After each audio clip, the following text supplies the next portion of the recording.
Welcome, everyone. We'll reconvene the council meeting. We actually started our council meeting, did the opening at 5 p.m. and we went into closed session and then coming back out now and reconvening in the public session. And I'd rise and report that in closed session, we received an update on financial information related to the WJ Henderson Recreation Centre, and council provided direction to staff. So with that, no presentations, we're on to the statutory public meeting. So the public meeting is recommendation report. It's for the Windsor at 24 Park Crescent zoning bylaw amendment D14012-2024. The public meeting is being held in accordance with the provisions of 3412 of the Planning Act to consider a zoning bylaw amendment. The proposed amendment applies to the property legally described as Part Lot 40, Concession Broken Front, Part Lot 40, Concession 1, and part of road allowance between Concession Broken Front and Concession 1 Ernestown, Loyalist Township, and municipally addressed as 24 Park Crescent, Amherstview. The proposed amendment will allow an existing retirement residence to provide living accommodation for people requiring medical care on an interim basis following transfer from local area hospitals until their well-being can support return to their primary residence. Council shall hear in person or by their council solicitor or agent any person who claims to be affected by this application. So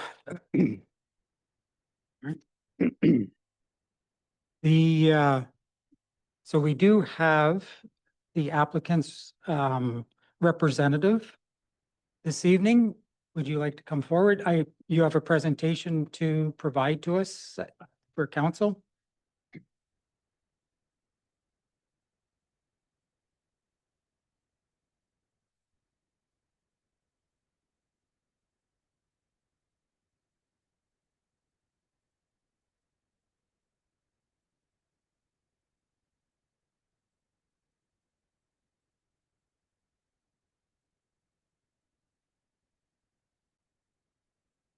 Welcome. So whenever you're ready, if you wish to proceed.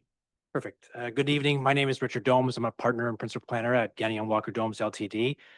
We are planning consultant for the Windsor My Life Retirement Inc. in connection with its application to amend the zoning bylaw of 2001-38 to formalize the retrofit and adaptive reuse of the Windsor retirement residence located at 24 Park Crescent.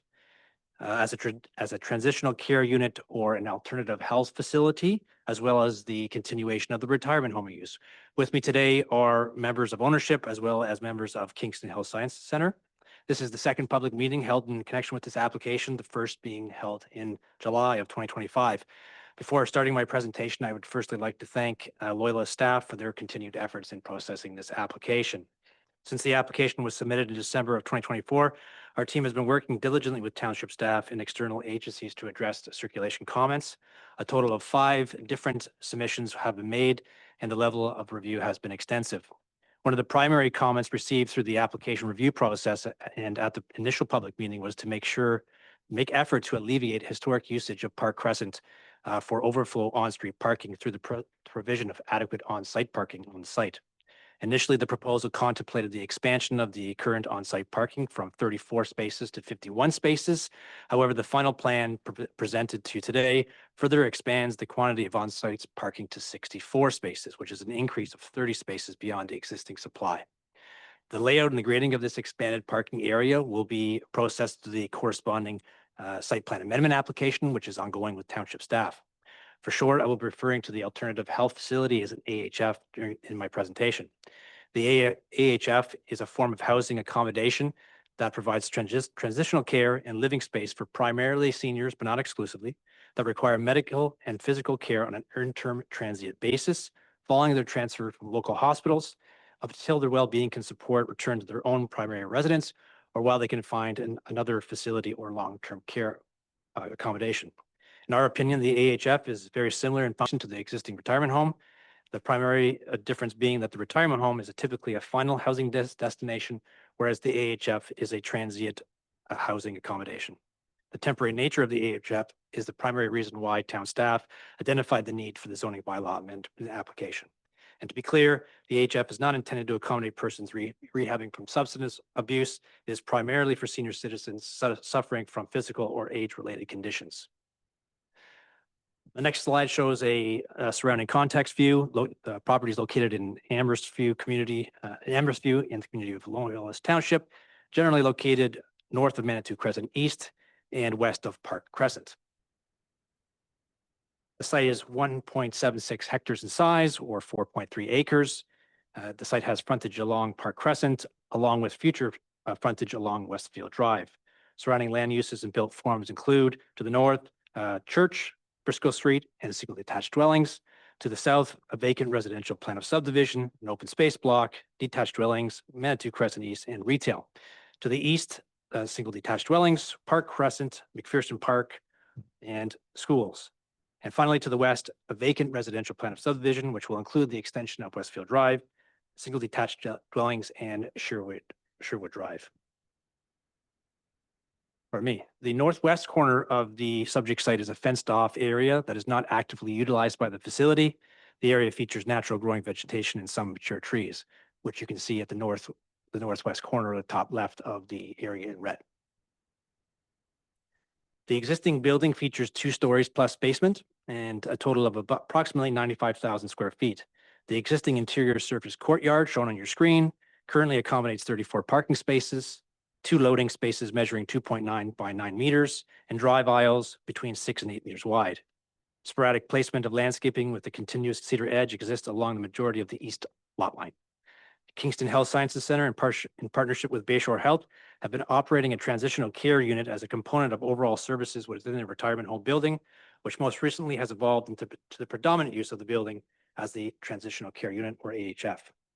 Following slides provides screenshots of the existing facility.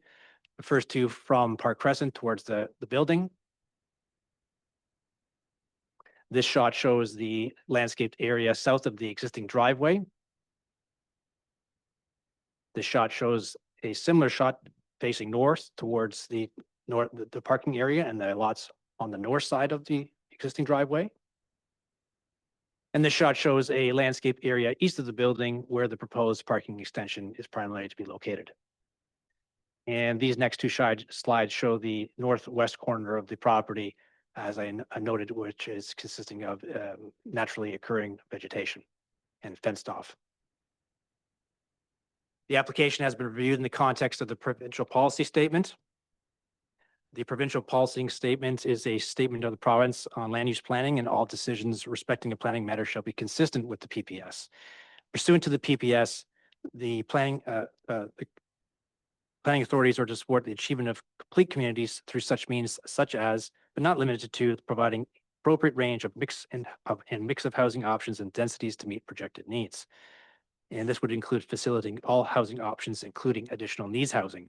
And according to the PPS, additional needs housing means any housing, including dedicated facilities in whole or part, that is to be used by people who have specific needs beyond economic needs, including but not limited to needs such as mobility requirements or support functions required for daily living.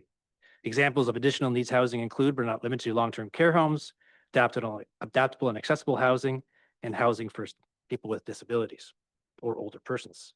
It is our opinion that the application is consistent with the 2024 PPS.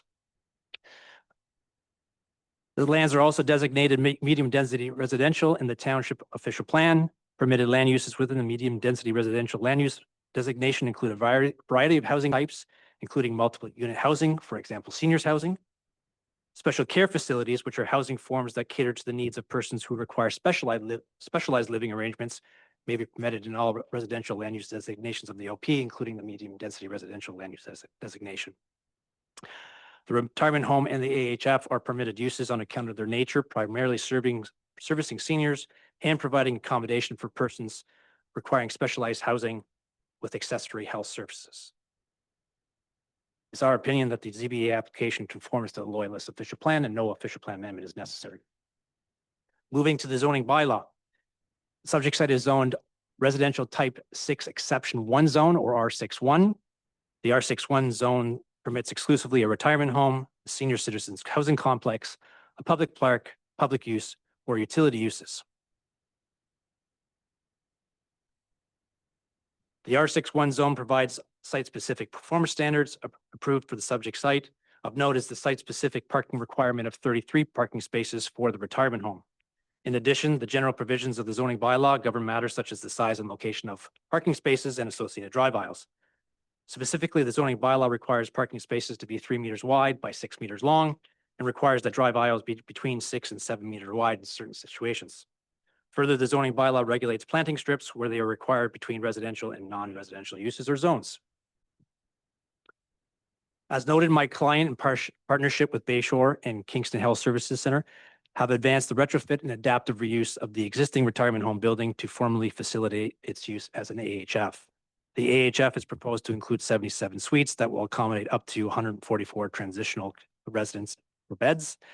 The AHF will comprise the predominant use of the building going forward. However, retirement home use will be maintained as a permitted use to allow this use to operate as a secondary role to the primary AHF. The proposed AHF and retained retirement home functions will operate within the existing building as separate uses with integrated service offerings. In addition to the living suites, the AHF is proposed to accommodate various accessory administrative, medical, and operational rooms. As per existing conditions, staff will be employed on site during day and night shifts to support resident needs and facility operations. Up to 56 working staff will be on site at any given time. To facilitate the additional parking requirements of the AHF, an expansion to the existing parking area and central courtyard is proposed. More specifically, the parking area is generally proposed to expand north closer to the building, and since the last public meeting, now also expands into the northeast quadrant of the site as shown on the left part of your screen. On-site parking is now proposed to increase from 34 spaces to a total of 64, which is an increase of 30 spaces. To optimize the quantity of on-site parking while minimizing the physical extent of impervious asphalt areas, reductions to the minimum parking area stall width and parking aisle drive widths are proposed. Specifically, parking spaces are proposed to reduce by 30 centimeters, while minimum drive aisle widths of between 6 and 7 meters are proposed. A comparative depiction of the existing proposed conditions is identified on your screen. Additional surplus parking may be accommodated west of the building in the future once Westfield Drive is extended by the abutting landowner. However, the proposed 64 parking spaces east of the building is sufficient to accommodate the AHF as proposed. This slide shows the change to the parking area from the last public meeting. The alterations to the paving are limited to the southeast corner. As noted, the total on-site parking now is 64 parking spaces. The proposal retains the existing landscape hedge located on the east lot lines. Additional landscaping is now proposed at the northeast and southeast corners, consisting of shrubs and other tree plantings. A new continuous landscape strip along the south lot line is also proposed to supplement existing landscaping in this area. The integration of new landscaping with the existing landscaping along these areas will enhance the visual buffer between the parking area and existing and future lots. New landscaping at the northwest corner is proposed, which shall supplement the existing vegetation that exists in the fenced-off area of the site and provide additional screening to any future lot that was to be developed along Westfield Drive. As part of the zoning bylaw amendment application, a traffic impact study was submitted. The traffic impact study, or TIS, concluded that the transportation network can accommodate the AHF use without significant adverse impact. The current configuration of intersections will remain a level of service that is acceptable. No intersection improvements are required, and the reduced parking aisle size and parking spot width are accessible based on swept path analysis. To determine the parking supply for this AHF use, a parking utilization survey was completed. The results of that parking utilization concluded that a peak demand of 45 spaces was required, which was larger than existing conditions.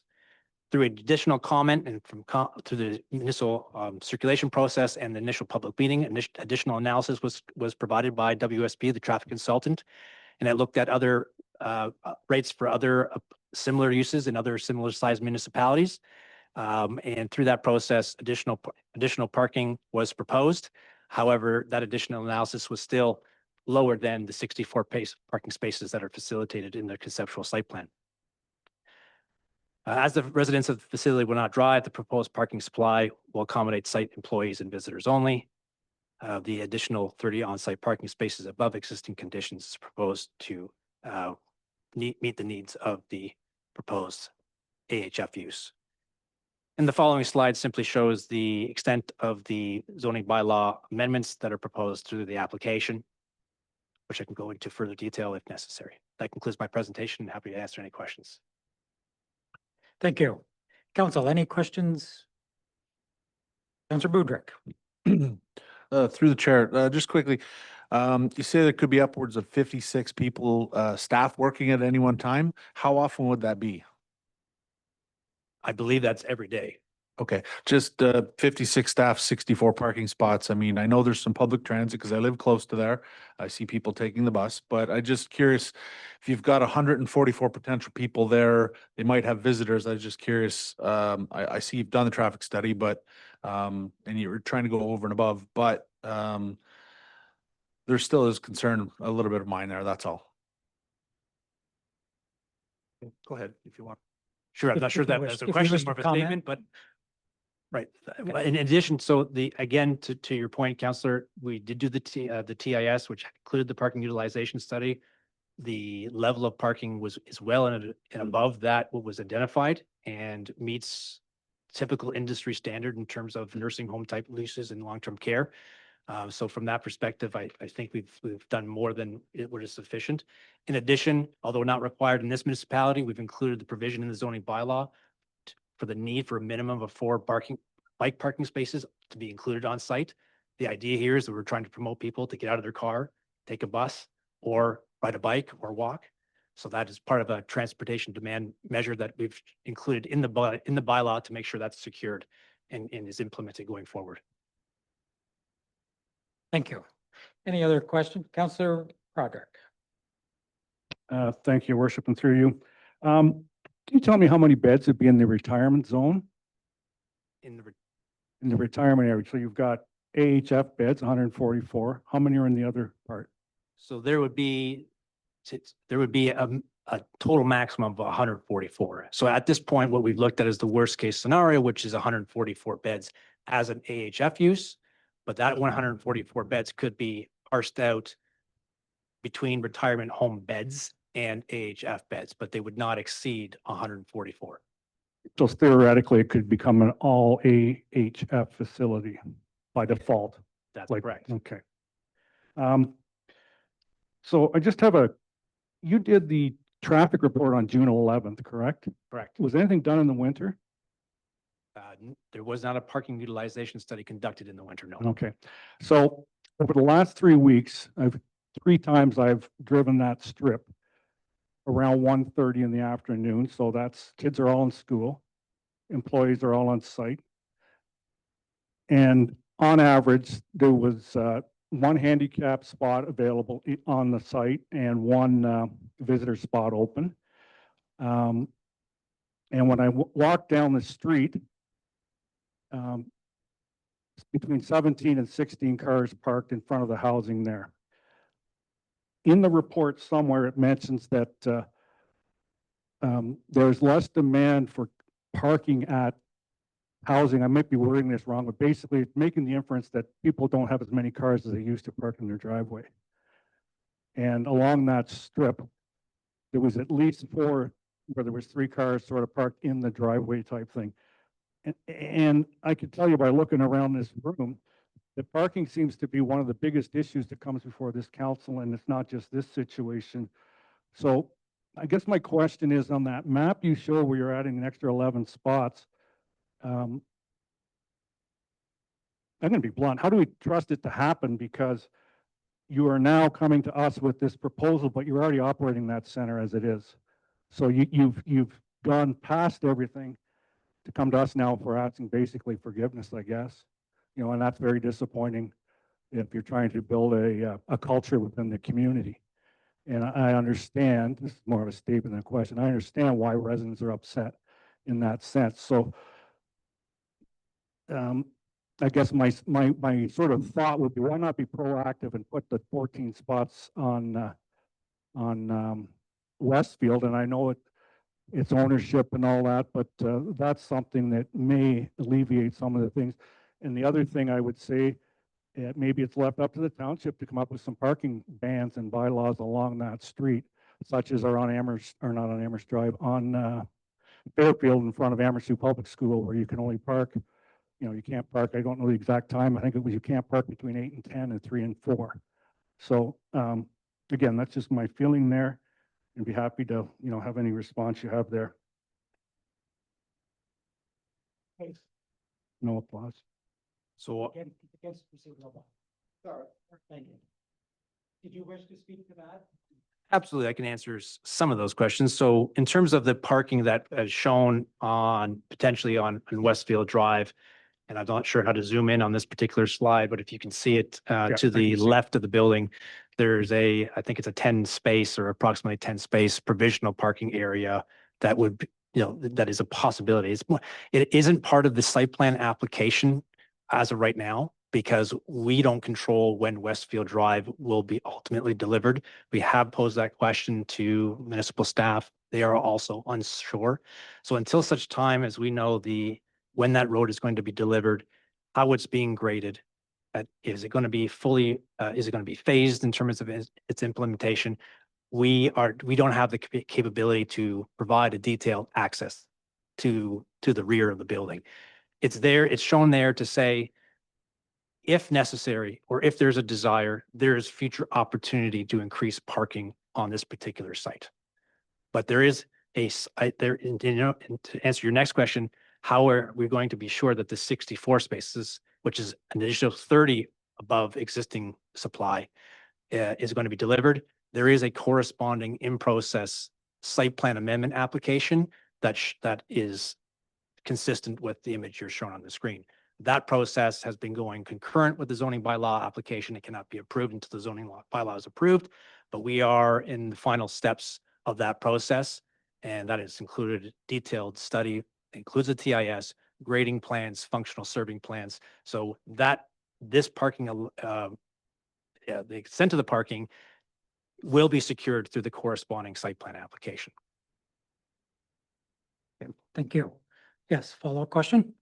Just to follow up, and I don't want to get all the neighbors against each other, but do you not own frontage on Briscoe that could open up parking right now? Not that I'm aware of. Okay. I'm wondering if there's somebody at some point could follow that up just to get an idea, because when you say fenced off area, I think I know where you're talking about, and it does front onto Briscoe, but I'll leave it at that. Maybe answer that question. It doesn't, the ownership, this ownership does not own all of the lands to Briscoe. There is a fenced off area, but there is an intermittent land use parcel between the street and the property. Okay, thank you for that clarification. Are there any other, Councillor Willis?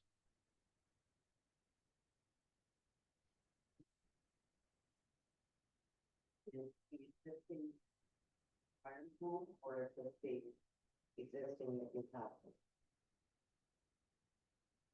after the fact, you've already been running it as an alternative health facility. So what does existing? So to answer this question, there's two questions in there. Yet that the first one, yes, you're correct. So, and maybe I should answer this as Councillor Products raised it as well. We identified that the AHF is being run as we speak. This was identified through the building permit process. As soon as it was identified through the building permit process, my client immediately started the zoning bylaw amendment application process. So you are correct. It is not a permitted use. The transient wording in the zoning bylaw is the key. That wasn't fully understood by my client. Once it was understood, we went through the formal channels to try to correct that. And this is where we are. Today, are there 130 beds or 144? Today there'll be, it depends on, there is a building permit process in place. So this number is not definitive each and every week, but there are between 130 and 144 beds. It depends on the current renovation process. It depends on the amount of retirement occupants versus AHF occupants because there's a different ratio there. Certain rooms have 2 people, certain rooms have 1 people. So it's a number that's always in flux, but it's between 130 and 144 beds. Is the capacity currently 130 or 144? My question is, are you increasing the capacity by The- 14 beds, As part of from historic conditions, we are increasing the capacity by 14 beds. which will increase the need for parking? That's correct. Thank you. The beds that are currently, or the suites that are currently retirement, as they become available through attrition, are they being converted to care beds instead of retirement beds? Is that the plan? That is, generally speaking, that is the plan. The expectation at this point is that the AHF is going to be the predominant utilization of the building relative to the retirement home use. But that's today's thinking. There's nothing stopping us in the zoning bylaw, at least, to have that fluctuate the other way, say in 5 years. One more if I may. Now I've gone to slide number 21, which is the definition of an AHF. I don't see anything in this definition that prohibits from future changes to turn this into a rehab facility, a drug treatment facility. It does not specify what you're doing is only for seniors. It mentions seniors, but I don't see how in future, if the owners of this building decide that it's more lucrative to do something like that, that this is going to keep that from happening.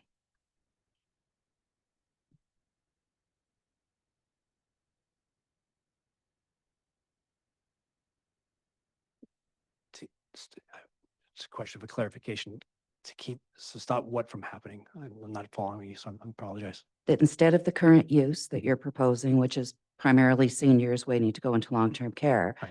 that someone doesn't say, you know what, let's turn this into a drug treatment facility. Let's turn it into something a very different use that is not precluded by this definition.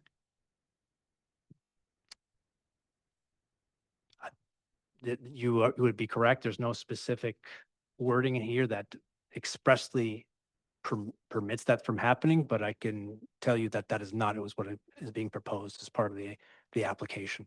And I know that there are provincial requirements that my client would have to follow pursuant to the act to make a change is my understanding. Well, we've already seen how that works, haven't we? We approved a retirement facility and that's not what we have right now. Councillor Willis. Sorry. Thank you. Any other questions? Seeing none, thank you for the presentation and the information and the clarification. So at this time, we have some staff that are coming up to provide a presentation as well.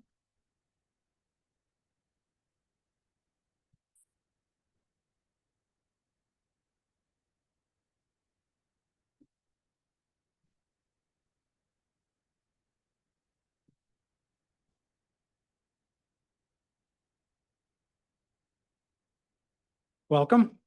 When you're ready, please go ahead and proceed. Good evening. My name is Dave Casemore with the Planning Department. Just wanted to point out one thing we noticed with the agenda that was posted, that we actually had the first public meeting documents attached to the report. I just wanted to clarify that in case anybody saw that and there was any confusion on that. So apologies. I think we're going to put up make sure the slides up that speaks to what is being proposed now. Outside of that, I'm not going to go over everything Richard said about the use and the provincial policy statement, the official plan. It was well said. Staff agree that it meets that. One thing I probably did want to address right off the bat, while I have this clear in my head, was Ms. Willis, our Councillor Willis's comment about the rehab and such, and the definition that's proposed. A rehab is defined in our bylaw, so if there was ever something to transition like that, that would trigger again for us to come right back here and have this discussion again. So just so you know that there's no wiggle room in there to sneak something in that that wouldn't be caught by the township.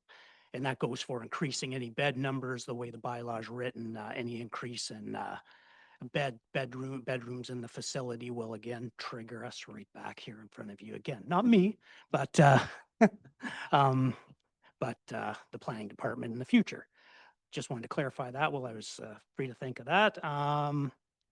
Again, we looked at a number of things, buffering, which through the site plan process we're dealing with, there is a request for relief on that. When you look at the facility and the setback to the sensitive uses, which would be the residential property surrounding, the very increased setback here in the facility, and through the past, we've never heard any negativity, and through this operation of the AHF, the last couple of years, we haven't heard any issues regarding that. Until this came about, there's some compatibility things that were spoke of, but bylaws never had any issues with that. Just to say that, so we're going to increase some buffering to make sure that those residential properties aren't impacted by the new facility, as well as public safety was a concern. I know a sidewalk goes right across the entrance, and through, again, the site plan process, there's going to be stop signs at the entrance, and I forget what they call those painted lines to make sure any vehicle that's entering outside the facility onto the main street is going to have to stop and consider the public and people, pedestrians along there. As well, the zoning reliefs, many of the parking, reduction in the parking size, the reduction in the lanes. This has all been vetted through the TIS that, emergency vehicles can easily access the site, as well as it's been circulated through our emergency group as well. And the reduction in loading spaces has been circulated and spoken to through the TIS that it'll all function fine. From that perspective, shouldn't be an issue. And I should say a lot of those reductions we will see in the next zoning bylaw. Our zoning bylaw is 2001, so we're a little out of date. Things have become more compact the last 20 years. So I think you'll see a lot of these reductions that are being asked, and we've seen them in past applications asked as well, for those reduced parking lots, parking spaces, and the reduced drive aisles, that the site will function safely and work. And from an emergency services perspective, I guess really the big issue is the parking. From that perspective, Richard again spoke really well to that. We've gone through the process of third-party review. We've, thrown it against the ITE parking generation manual, and essentially the group that's there have exceeded that. So from a staff perspective, there's not much we can say from that perspective. They've exceeded the parking requirements and exceeded our bylaw. So from that perspective, that's where I sit on that, or we sit on that. Otherwise, we are recommending approval at this time and are open to any questions. I just want to highlight a few of those items. Thank you. Council, any questions for staff? I do have one. I just wanted to confirm, it was mentioned with the previous presentation, there was a mention of the site plan agreement and that it was ongoing. Would you be able to expand on that a little bit, like the timeframes?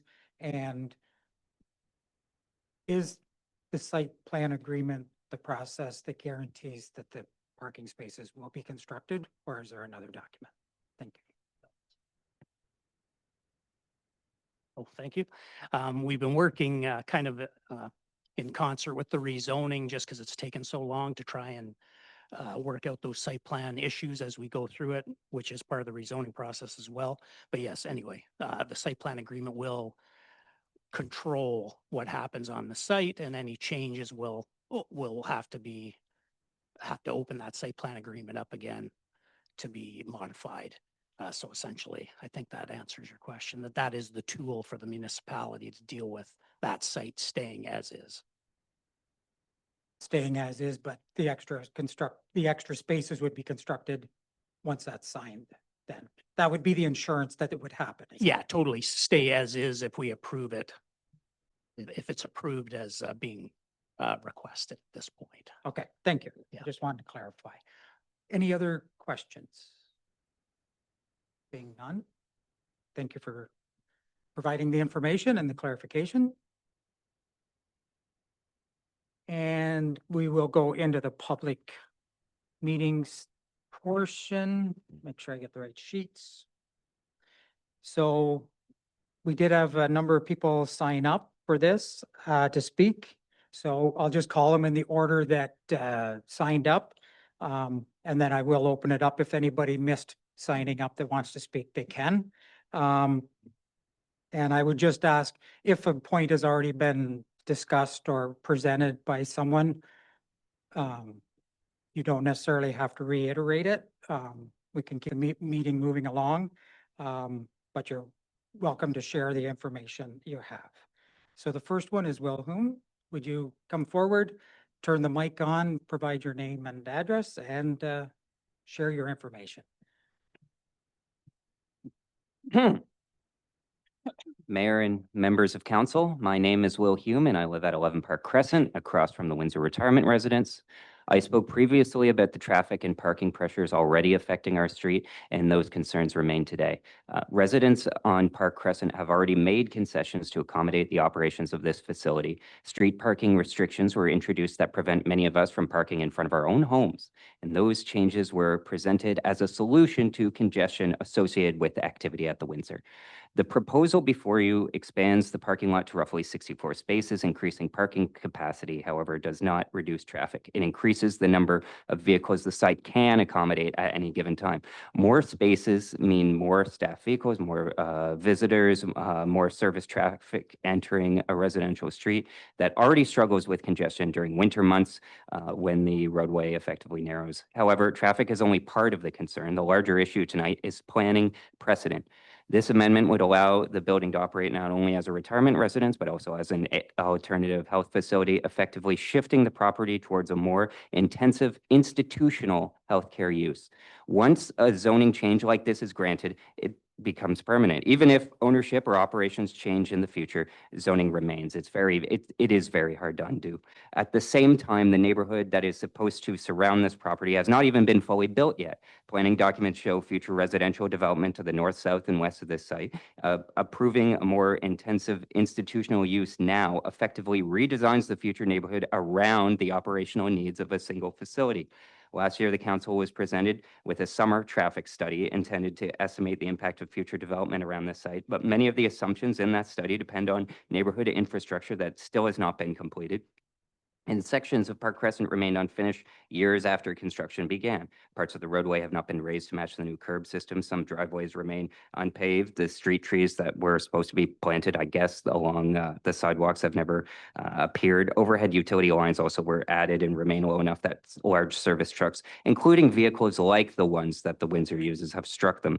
These details demonstrate that the surrounding neighborhood infrastructure is still evolving and incomplete. The planning materials also describe a portion of the northwest corner of the property as a naturalized historic fill area and use that condition to justify exemptions from normal landscape buffering requirements.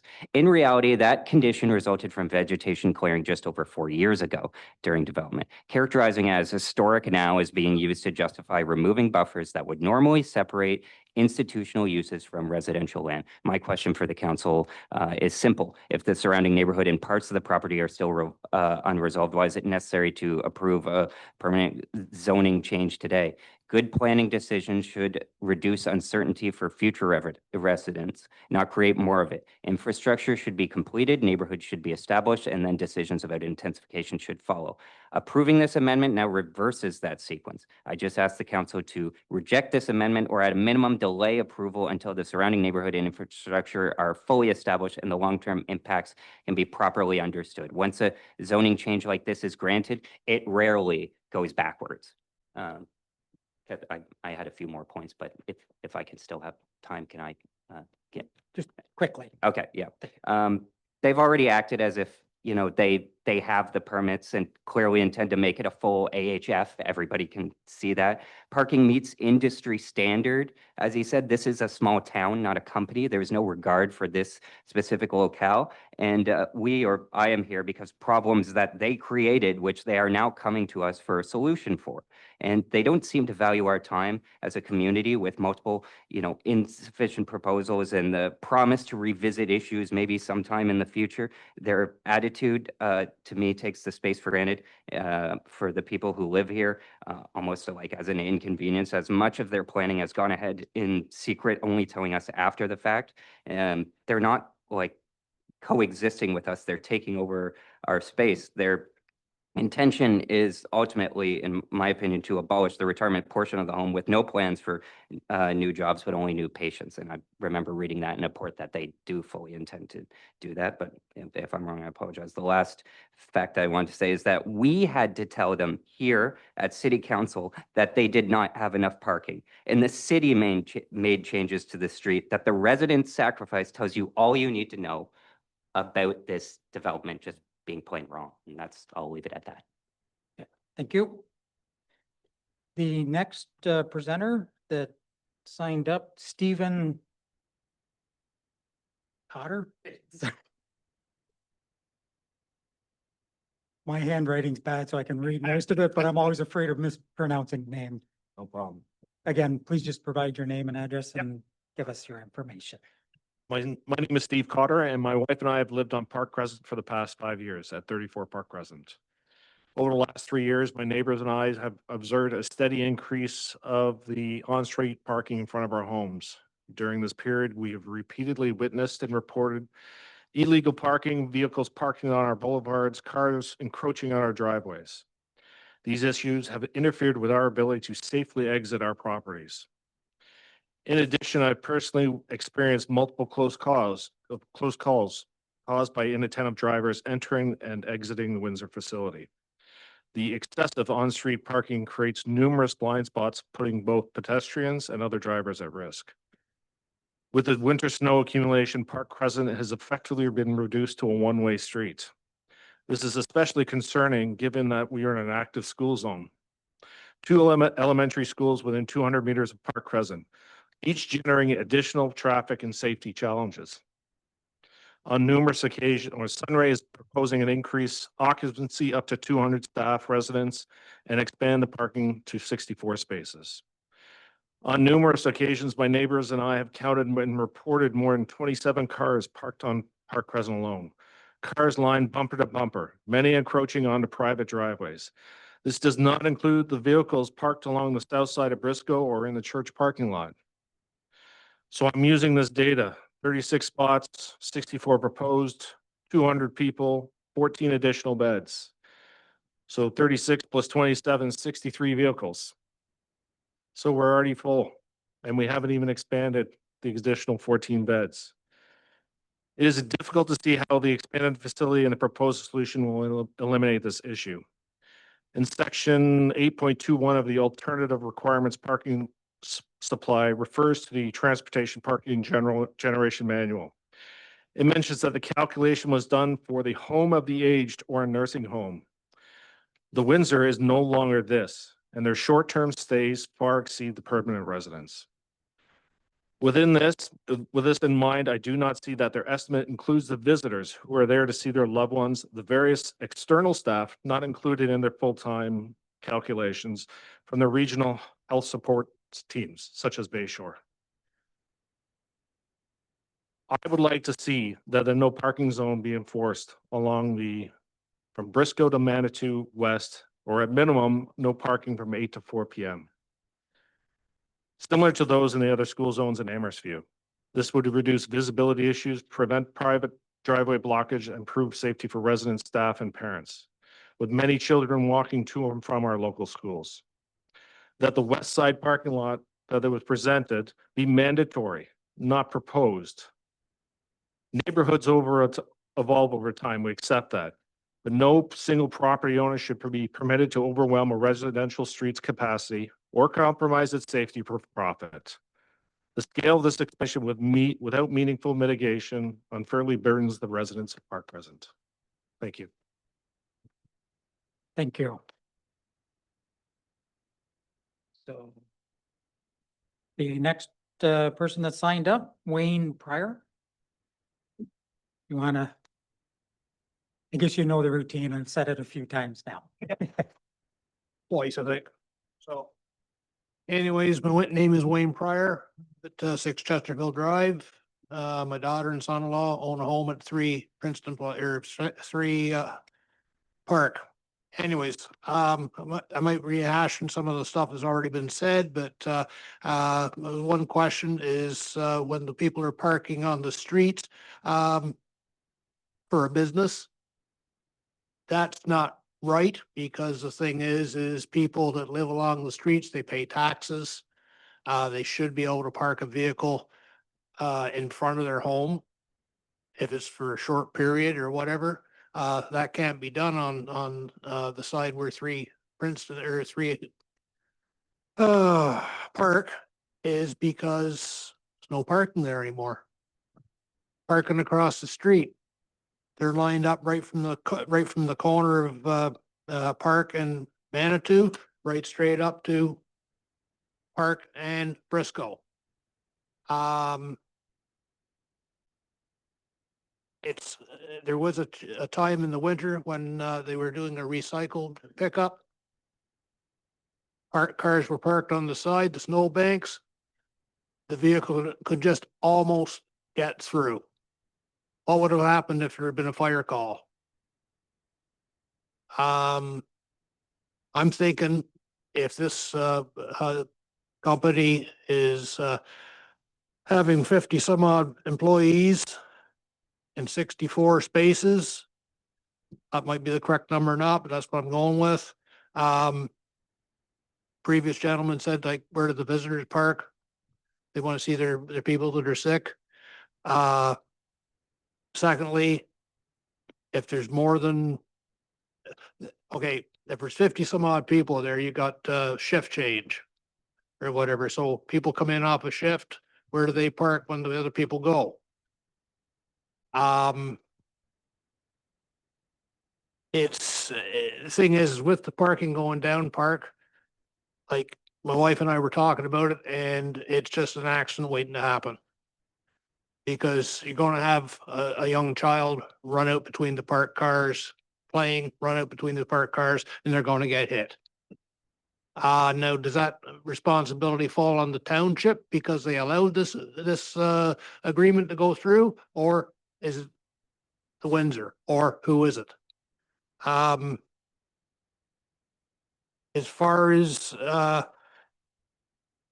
I think if the person wants to continue with the business at the Windsor, it should somehow obtain, perhaps purchasing back a couple of the building lots or whatever, and having it so there's a minimum of 100 parking spots. Especially if their vision is to go into drug rehab and the other types of things. If it was just a retirement home, you wouldn't maybe have quite as much flow of people. But you're going to have a lot. I mean, ambulances pulling in and out of there all the time. Fire engines or fire trucks show up there for to try to resuscitate somebody. It's a busy spot. So, other than that, I don't think there's anything else that I wanted to mention. But I think with Councillor Willis, I think it should be checked into also with the agreement on whether or not they can veer off into different medical situations of people that they're taking care of. Okay, when staff spoke, they were mentioned that there are other requirements, so they wouldn't be able to go to like a drug rehab without going through the full process again. Okay, So it does narrow the lanes for the building can be used for, such as But it it's couldn't be not- used for like drug it- rehab or anything yeah. without going through the process. but it again. wouldn't be it wouldn't be a complete roadblock though. No, you're Yeah, right. yeah. But there's steps that would have to go through. So I was just making sure that Yeah, that was okay, clarified, that's all. alrighty. Anyways, that would be my recommendation. They find 100 parking spots and should be good to go. Okay. So, Thank you. all right, thank you. And the last person that signed up this evening is Steve Peterson. Now, can you just push the button to make sure that the light is on again?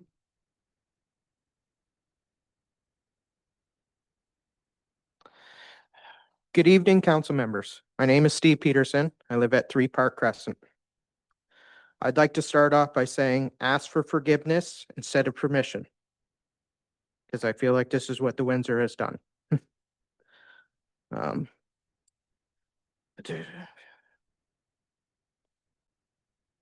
it seems like they were unable to fill the beds as a retirement center. I know everyone has driven around Kingston also. There are plenty of them. So I think they missed that boat. So because they were unable to fill it as a retirement facility, they've changed it to an alternative health facility, which has led to a significant amount of increased traffic on the street. My main issue is the parking, like everyone. From what I've witnessed, there's up to 23 cars. I like the ones that were higher. I should have went with that. Because that's all that can fit on the one side of the road between Manitou and Briscoe. And that's from the stop sign to the stop sign, even in the no parking zone that does exist. Not to mention all the traffic from patient transfers, which is multiple times a day, visitors and staff coming and going from the Windsor. On a side note, I'd like to see a stop sign put at the end of their driveway before the city sidewalk. I walk my kids to school every day and not one person stops before they get to the roadway. They come right out of the property, right onto the road. I do have very young kids, kindergarten, that cannot be seen over the front of some of these new vehicles. So yes, it would be a tragic day. I never objected to a retirement facility. Originally, when we bought our house in 2010, when I believe around the time they were planning for the retirement facility, I thought it was a great idea. No loud neighbors. The change of business plan has caused, or sorry, I never objected to the retirement facility, but I can't stand behind the inconvenience that the change of business plan has caused to our small street. I would like to remind the councilors that I proposed at my last visit that was restricted parking between 8 and 4 daily. I actually liked it between 8 and 10 and 2 and 4 times better. That I feel like would work because we also need to park there sometimes too as residents or have some kind of parking permit because we should be allowed to pull up to our own house even if it is only for 5 minutes. I had an ending note, but I think I'm going to leave that for another time. Thank you.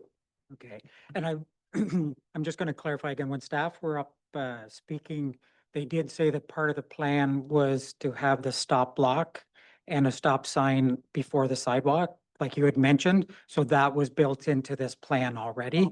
I just wanted to clarify because I didn't want to leave it hanging, that it was incorrect. Okay, thank you. So that is everyone that signed up.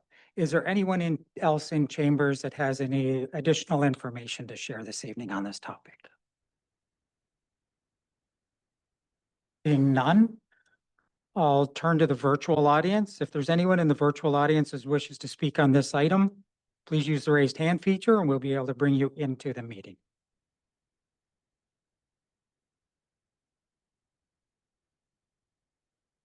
Through you, Mr. Mayor, I'm not seeing anyone in the virtual audience with their hand raised. Okay, thank you.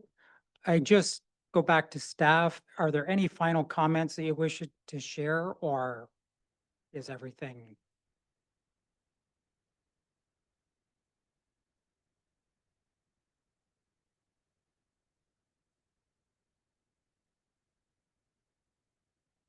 I kind of interjected a few items, a couple items there to clarify, but if I was misspoke, please, this is your chance to clarify that too. No, thank you. And I appreciate you covering those items. There were a few items that were gone over that we'd just like to clarify. A few things in terms of the staff and the staff changeover. As per Richard's planning justification report, it's my understanding that it's not all 50 staff at one time changing over. Rather, I believe it's 18 for the night shift and about 29 for the day shift. So there is not a full one like 54. It's a mixture. So there are covered there. In terms of the parking, I would note again, we did have the parking justification report peer reviewed by a third party peer review traffic engineer who found that the results of that study did meet all of the technical guidelines that govern parking in Ontario. Therefore, staff found the proposed parking to be reasonable and will meet the requirements for the site. In terms of restrictions on street parking, were you going to go into that or? Okay, so maybe I'll turn it over to Luke to go over on street parking restrictions. Thanks.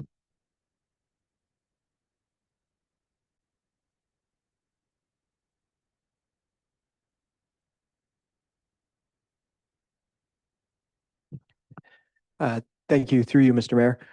So yeah, in terms of the on-street parking bylaw changes, so if council will remember, staff had brought forward the latest iteration of the parking bylaw update. I believe it was in 2024, at the same time as we implemented the community safety zones.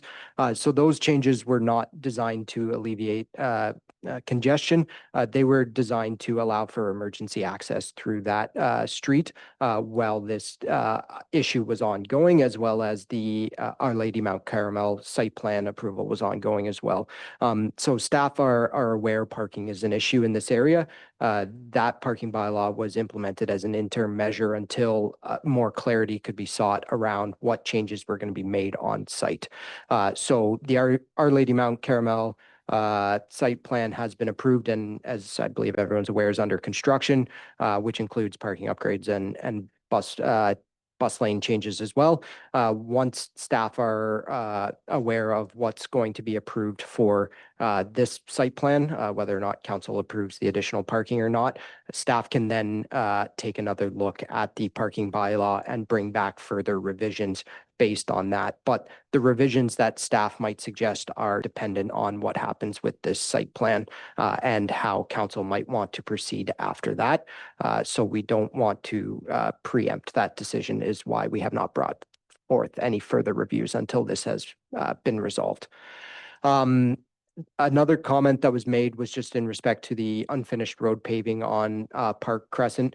So this development on Park Crescent is a bit of a unique one in the township. It's not purely the developer's responsibility for construction because it was an existing road that the houses and development was built on. So there is shared responsibility. Now that development has been completed, the township in 2026 included budget to pave the road. So that project will be going ahead here shortly.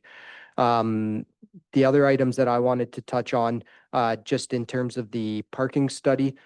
So there has been a lot of discussion on the ITE generation rates, as that is the best practices for calculating parking generations. But staff are aware that, a general textbook does not capture every single site, and each site is specific. So we have been conducting our own parking surveys, as well as receiving information from residents, and Councillor Broderick as well indicated he's been out doing counts too. So the highest count that I've been out for myself is 21 vehicles that were parked on the street. The highest count that I'm aware of is 27, and that would be even considering that all vehicles parked on the street would be allocated to the Windsor and not residents or school parking or what have you.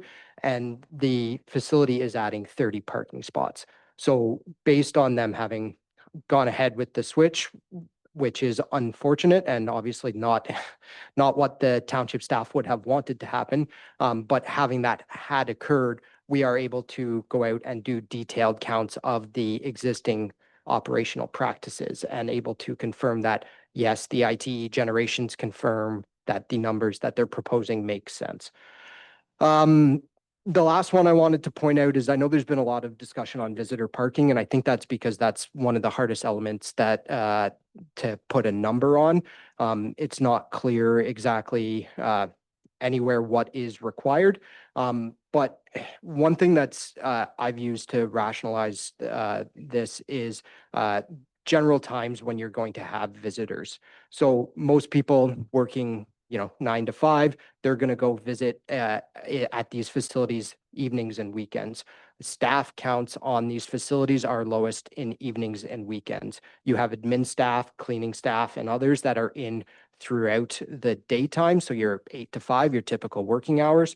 But after that, they go home. It's your nursing and primary care staff that are there in the evenings, which are much lower numbers. So you do have additional visitor parking in those times when visitors are more likely to occur. Those were my points. Thank you. Thank you.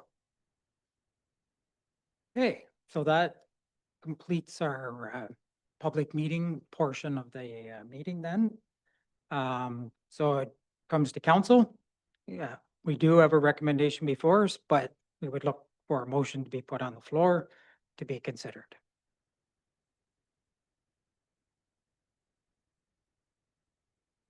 The second call, is there a councillor that wishes to put a motion on the floor for consideration this evening?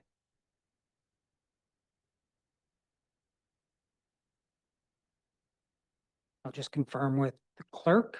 If I make a third and final call and there's no motion, then it's dead, right? It's a dead motion. Through you, Mr. Mayor, if no motion is put on the floor, then yes, it would be dead. Thank you. Just wanted to clarify before I made the final call. So I'll make.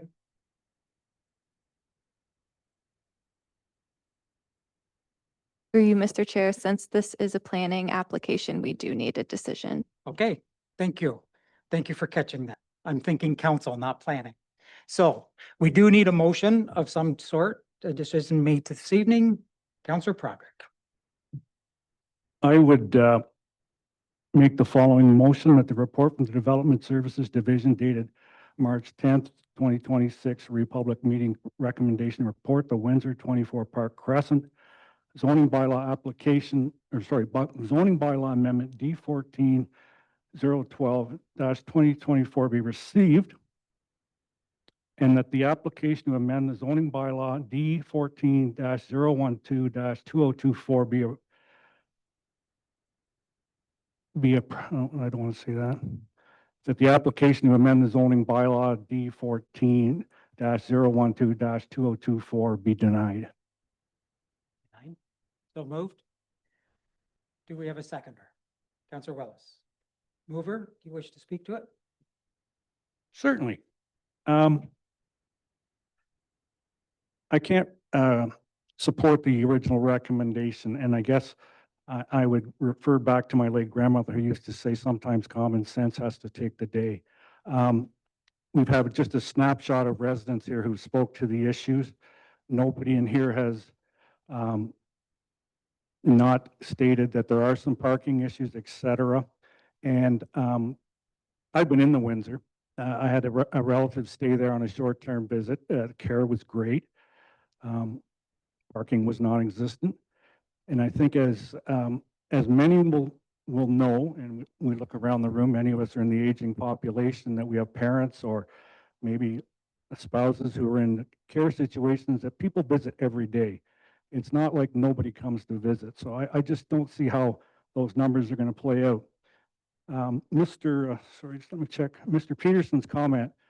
I'm probably the only one in the room who's ever taken a call at his desk saying a kid's been hit by a car in front of your school. I've lived through that. You don't want to live through that. There's too many things for me that are out there, this plan down the road and this down the road. I'm not happy with, to be honest, with the way this has come to council. And as many of the residents have mentioned, parking, the site plan, and I know there's a process, but it seems that if it was such an urgent care situation, we would get it, all the ducks would be lined up right now. So the one thing I would have liked to have heard, and sorry I didn't ask this earlier, is if there's other examples of such a facility within a residential area in Ontario. Because we can talk traffic flows and all that, but are they in residential areas? So I cannot support the original motion, but I would support it as amended. Thank you. Seconder, do you wish to comment?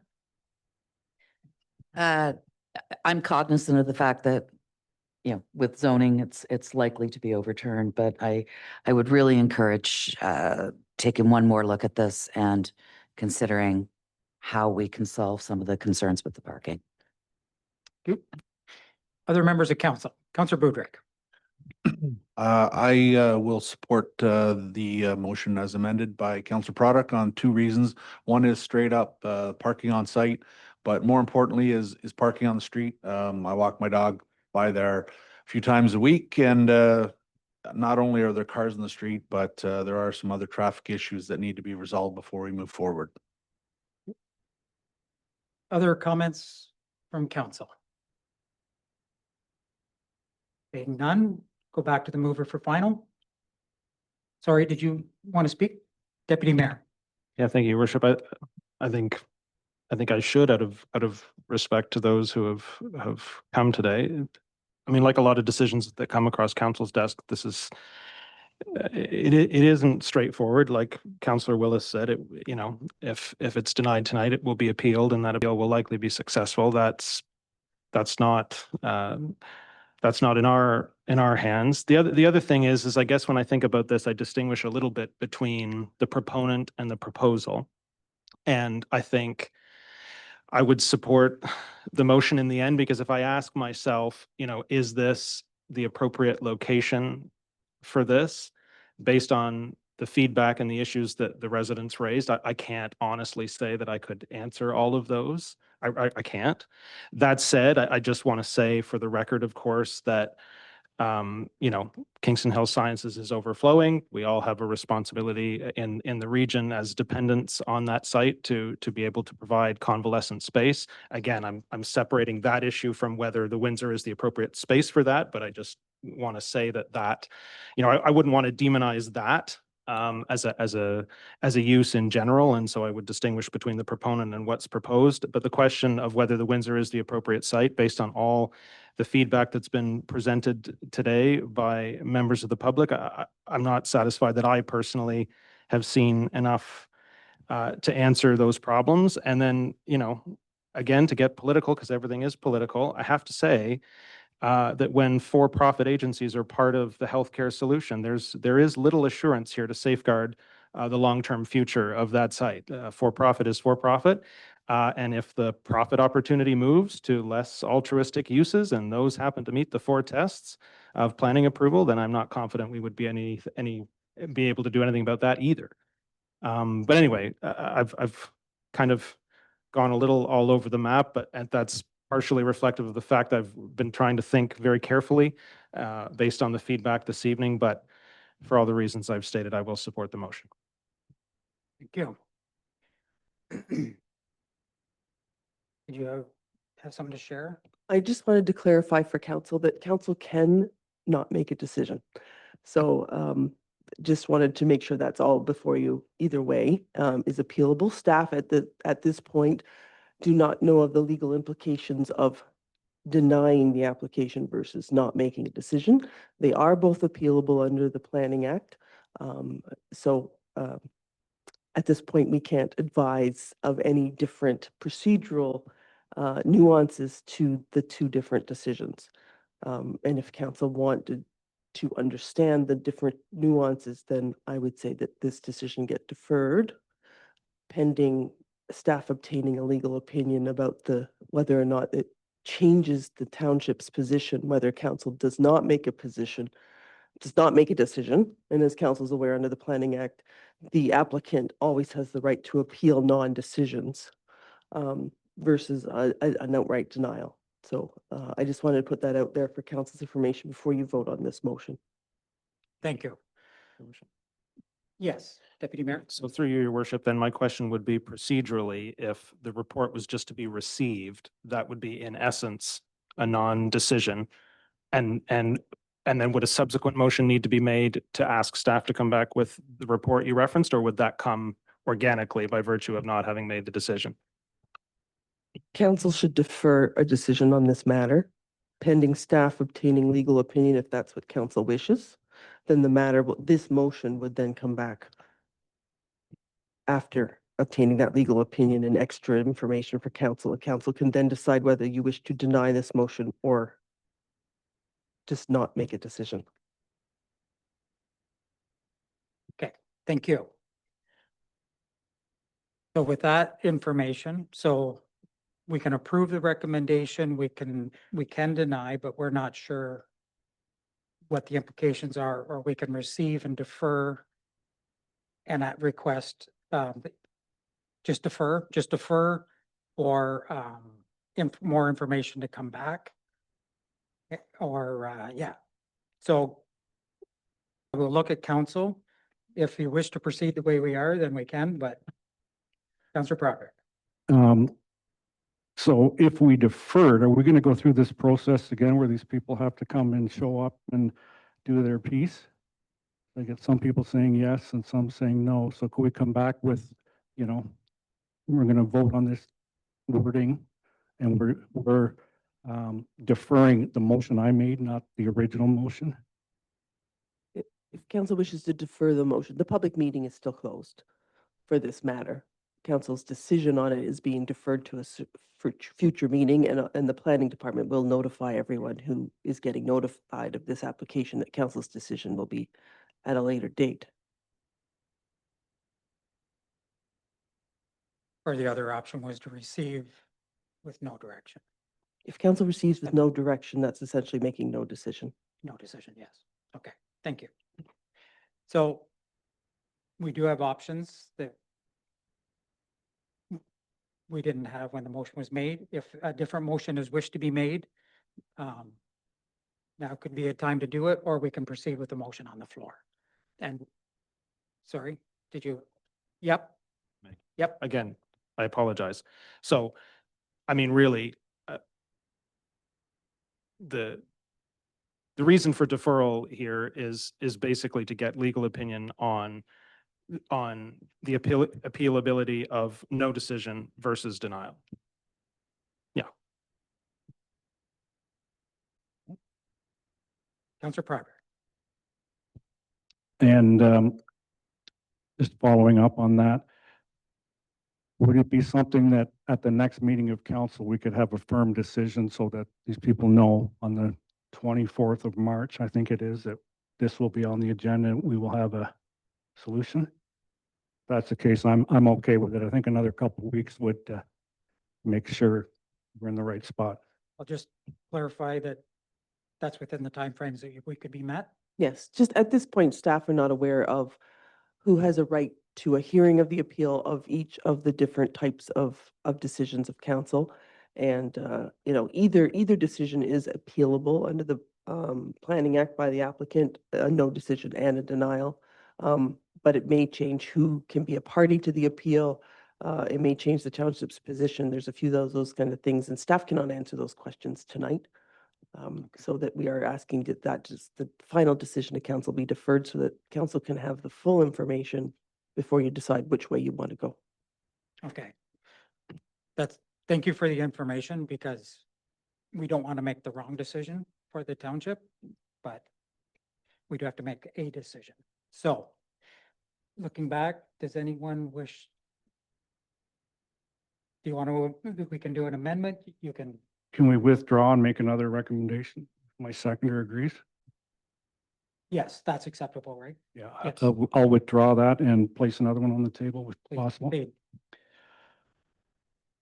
I would recommend that the report from the Developmental Services Decision, March 10th, March 10th, 2026, Republic Meeting Recommendation Report to Windsor, 24 Park Crescent Zoning Bylaw Application D14-012-2024 be received, and that any decision be deferred, be received the report. Do you want it deferred, or do you want it just with no action? We receive the report and then defer a decision till the next So if council. we're going to defer it, we don't need that first item. All it is just a motion to defer. Okay, And the direction would be for staff to return with a report at the next meeting. aren't you learning so much listening to me mess up? I will make that motion. Perfect. Is that understood for the clerk's department? So, okay. We're on a little bit of new territory here, so we're working through it. Thank you for sticking with us. Yeah. Okay, so we've got a motion seconded by Councillor Willis. Any mover, any comment? Oh, no, sorry, defer. There's no comments. It's a vote. So with that, I will call the vote for the motion to defer. All in favor? Motion is carried. Thank you. Thank you, everyone, for coming for this item. We do have the rest of the meeting to go through. You're more than welcome to stay. As I see people shuffling for jackets and everything, I understand.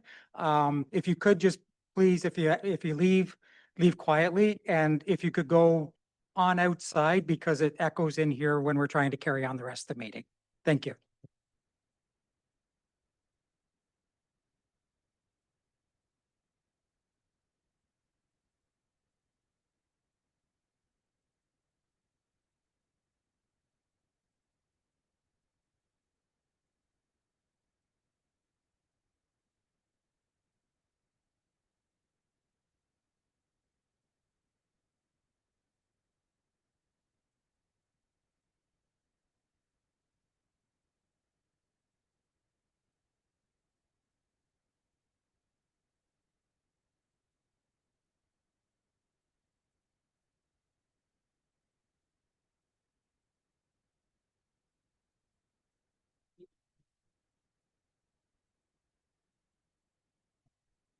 Okay, with the ones that were vacating the room gone, we will proceed with the council meeting. So the next item up is open forum. So 15 minutes of the meeting has been set aside for open forum.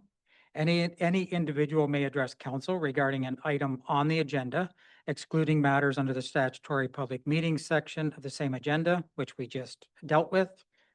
Each person has 3 minutes to speak, and we will bring up a timer on the screen.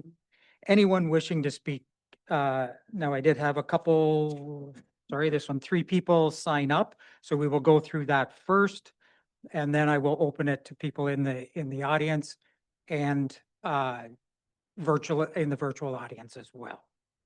So we'll go through the list here first, and the crowd's a little smaller. I'll go by first names. Barbara signed up to speak. If you could just come forward to one of the chairs and push the button so that the mic lights up.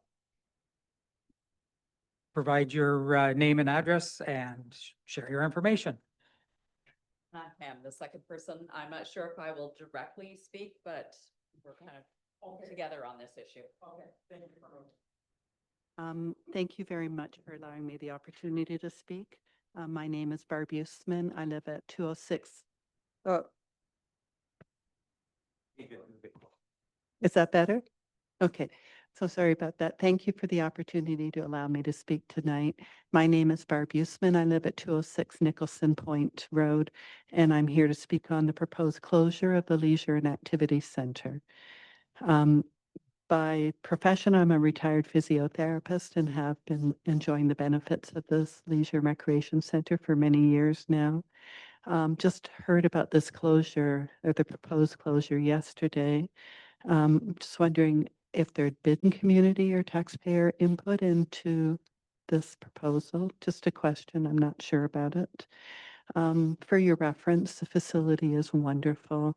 It's a very positive environment. The purpose of it is to facilitate health, and it also helps a lot of elderly people with socialization and countering the effects of loneliness.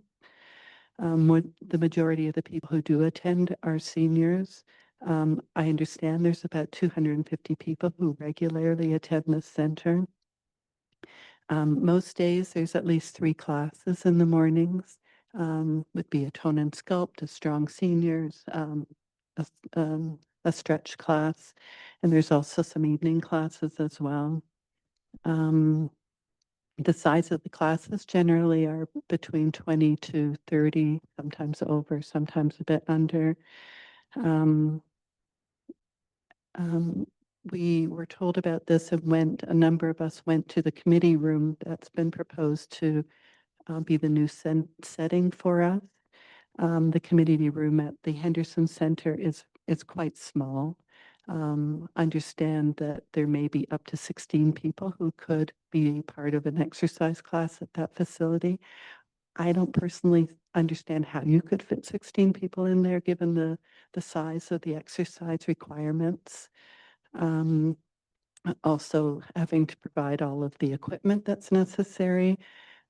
Was this room ever designed to be a fitness facility? Does it have appropriate ventilation? I'm not sure about any of these things that I'm raising.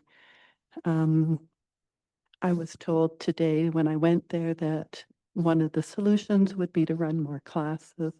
However, that would take the classes throughout the day, and there's, I think most people who go to exercise usually go in the mornings or in the evenings. You won't find people going in the middle of the day to these types of classes. There's been a lot of research showing the benefits of having morning classes, especially in the elderly, to boost metabolism, enhance focus, reduce stiffness. There's more weight loss associated with it.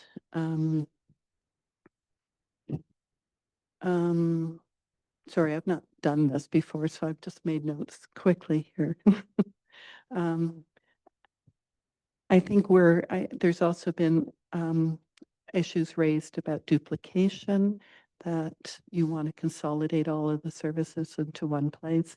Right now, the Henderson Centre does not have, in my opinion, appropriate facilities to run exercise programming. So there wouldn't be a duplication of services. There isn't anything there now. And this committee room that's been proposed is really not appropriate. You talk about dollars, wanting to save money by having this, moving us all over there. However, it's taxpayers that are paying for this, and the benefits to your senior population to have such a wonderful facility that we do have now helps to reduce hospitalizations, helps to reduce doctor visits, helps to reduce mental health issues. I think those are all very important dollar and cents issues that we need to look at in a more global perspective. I think it would be a bit short-sighted to just put it over there at this point in time.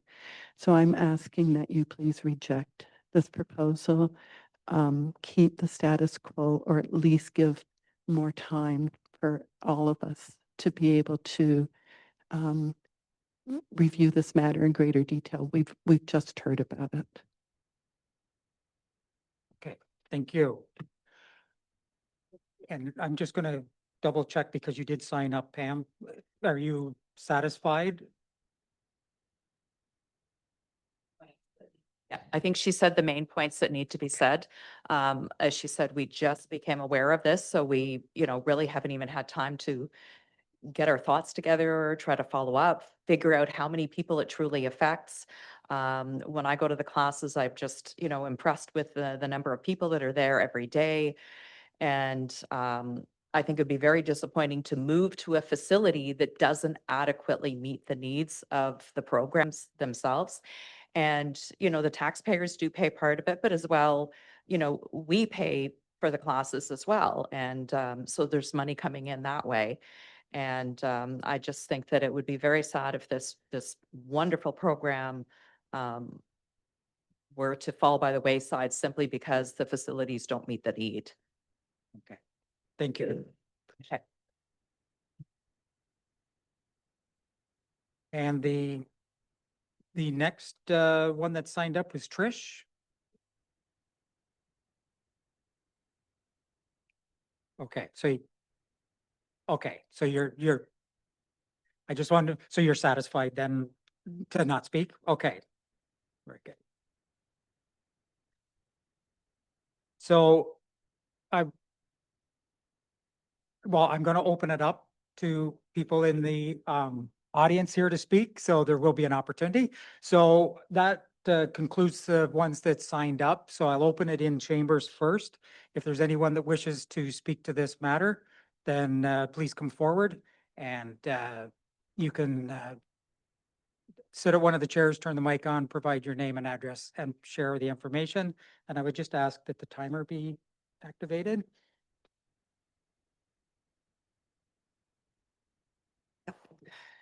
Thank you, Your Worship. I'm an instructor at the Leisure Center, and this morning we had 20 people at the 9 o'clock class, 35 at the Strong Seniors class, and then about a 20 at the Gentle Stretch. We've all taken a hike over to the W.J. Henderson to see what facilities will be available for the Leisure Center participants, and it doesn't suit what we're providing. I get that I like the idea of a brand new facility. I also teach aquafit, and I'm looking forward to teaching in the pool. But and I understand the idea of making everything in one building, but it looks like there was no consideration done to build a leisure facility with fitness components to it, a big room. I don't know if anybody's been to the SOS Center in Napanee, the Seniors Outreach Center. It's beautiful, and it has a kind of a gym that makes it easy for seniors to walk in an enclosed area, do all kinds of fitness programs. I teach there. It's highly ceilings, ventilated, has lots of equipment. They do Tai Chi. They do a lot of things there. And I was kind of thinking, oh, that's what they're going to build at the WJ Henderson for us if they want it to be a community hub. And I get that. I think it would benefit you to have services in one facility and have community coming by bus or whatever. But at this point, we see the facility is housing a library, a pool, and an arena, and it's meeting the needs for those people. I'm excited to see what the pool's going to be like.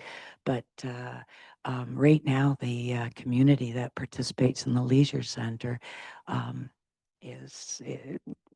we're anxious because to put an August 1st date and then do trial runs through this spring, in the memo, the letter that was presented, they're going to do trial runs of classes, which would probably be 10, 12 people in that room.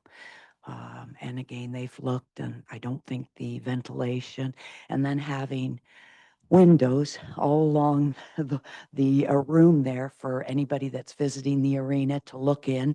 People are in yoga pose with their legs up in the air and whatever. I'm concerned that we might want to have a little more privacy for people exercising and working out.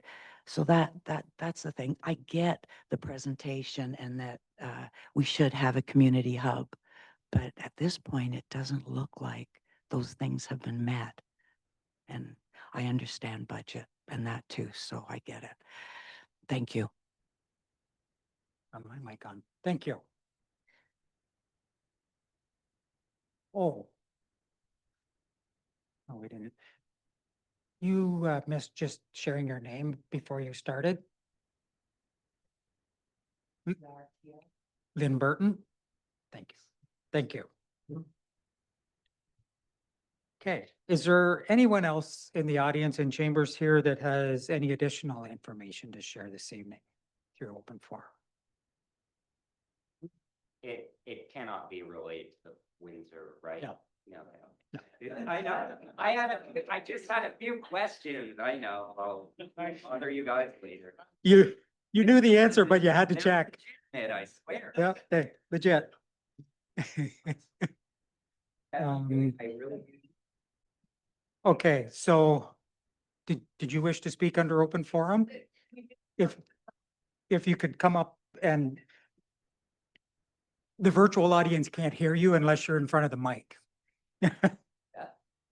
So if you could just share your name and address and then. Well, okay. It's already turned on. Yep. I'm Eleanor Smith and I do live in Amherstview, 45 years. And this is the worst I've ever seen as far as trying to get keeping seniors together as a group. But I was going to say, I did invite, I think his name was Matt, from up at the center this morning.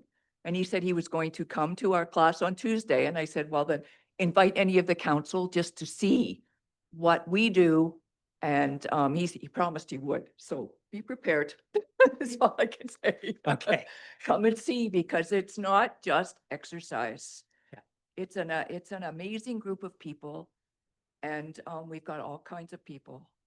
And yeah, if you don't give us a place, then boy, look out for the seniors. Thank you. Is there anyone else in chambers that wishes to speak this evening under open forum? Any additional information? Okay. If you come forward. Email. And I'll just clarify, it's fine to come up for support, but because you've already had your time, we're looking at the new speaker. Okay, thank you. So if you could provide your name and then. My name is Trish Zapransky and I live on Cambridge Crescent in Amherstview, and I've lived here for 42 years. So like I said, like it's a little bit of repeat of what we've heard already, but it's come to most of our attention that the fitness center is scheduled to close on August the 1st, and we are to be accommodated at the new facility at the rec center.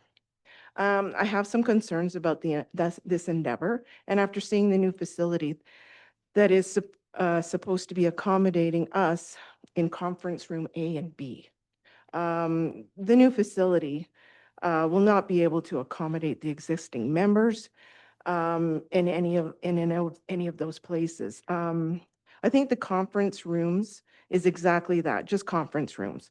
It's a place to provide selling swag, I understand as well.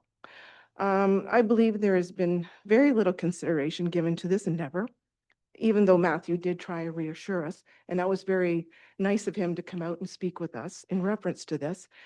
But we've really had no lead into this at all. That's what's taking place. I do not believe anyone has really come to our present fitness center to see how it is run, how busy it is, and in point in fact, are often put on a waiting list for us to try and get in to the class, which should tell you how popular the classes are, especially with our demographics, the way things are going. We're obviously growing in Amherstview. We've got a lot of smaller homes to accommodate people that are getting older. So it's not, our demographics isn't getting younger, even though we're accommodating a lot of young people in Amherstview. We're also getting a lot of seniors, right? From what I saw, there's very little storage space in the new facility compared to what we've got at the leisure center. I think it's going to decrease the membership, and it's also going to decrease the revenue that we are all probably concerned about as well, right? Hopefully, you're concerned about this type of revenue as opposed to hockey and all that type of thing as well. It's also going to, I said, decrease membership, sense of community, gathering, and keeping us as a whole.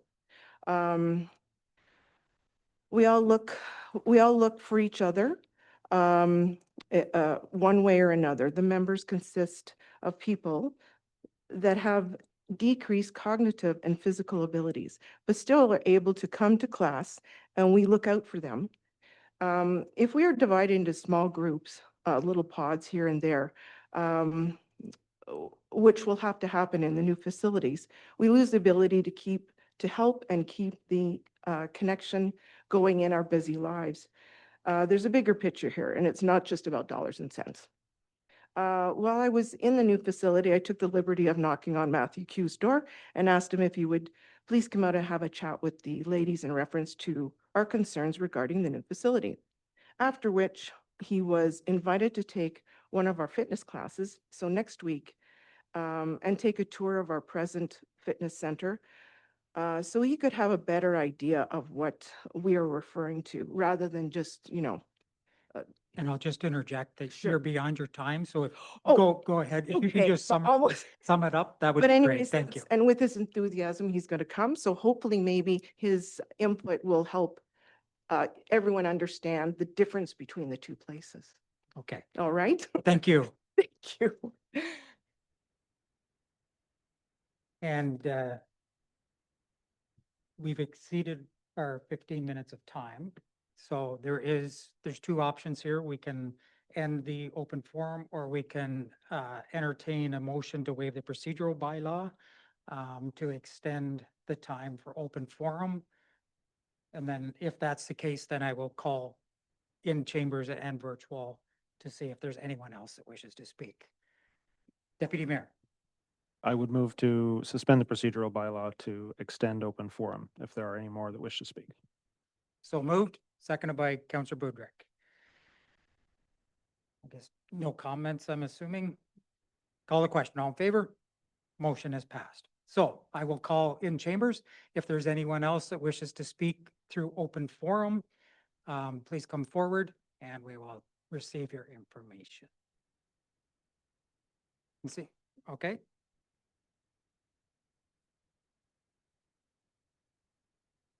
Just push the button on the mic so that it lights up, and provide your name and address, and we'll receive the information. I'm Randy Doker. I live on 165 Shane Street, Odessa.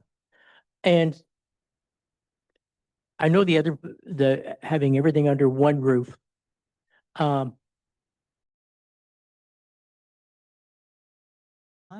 And then provide that. Okay, I've came to Amherstview, it's got to be 35 years ago, and I settled in Nicholson Point. And I love the area that we're in. But what bothers me now is we're talking dollars and cents for something that we need. It shouldn't even be on the program. It should, why, I mean, if you close it down, the building's still going to be there because they rent out and it's got, the operation's going to keep on. So why are they thinking of forcing us into that little room which takes 16 people? It just doesn't make sense. There's a time for dollars and cents, and this is not the time for dollars and cents. We're a senior center. It's the only thing that we have in this area, and it should be kept going. And I started there because I blew up my shoulder. I couldn't lift my arm up to here. And now, as you can see, I can do also, but just by going to the senior center. And why it should close is beyond me, or not close, but move it to a smaller little building that takes 16 people. And this one can take 30 to 35. It just doesn't make sense. Thank you. Thank you. So I'll call in chambers. If there's anyone else that wishes to speak this evening under open forum, if you please come forward.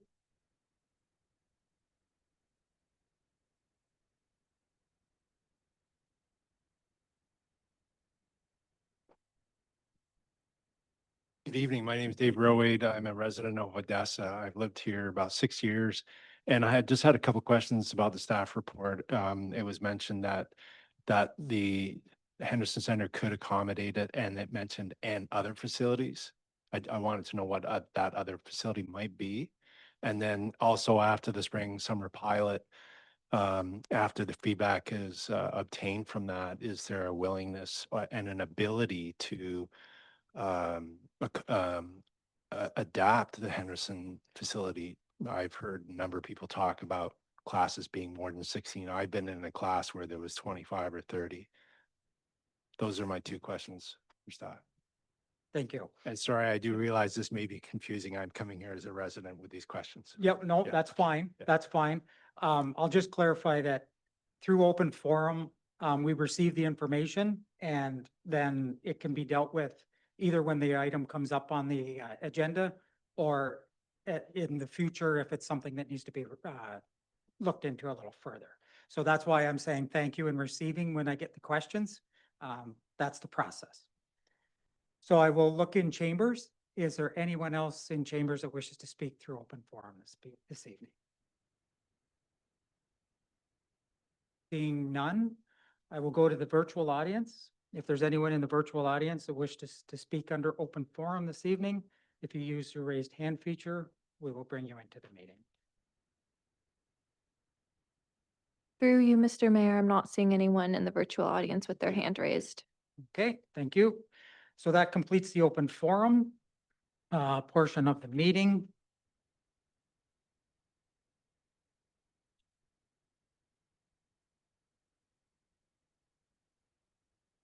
Okay, so the next item up is gift agreement with naming rights at the W.J. Henderson Community Center.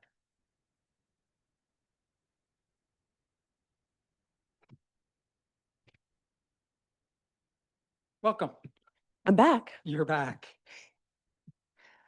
Is there anything you wish to add to this evening? Yes, I do, actually.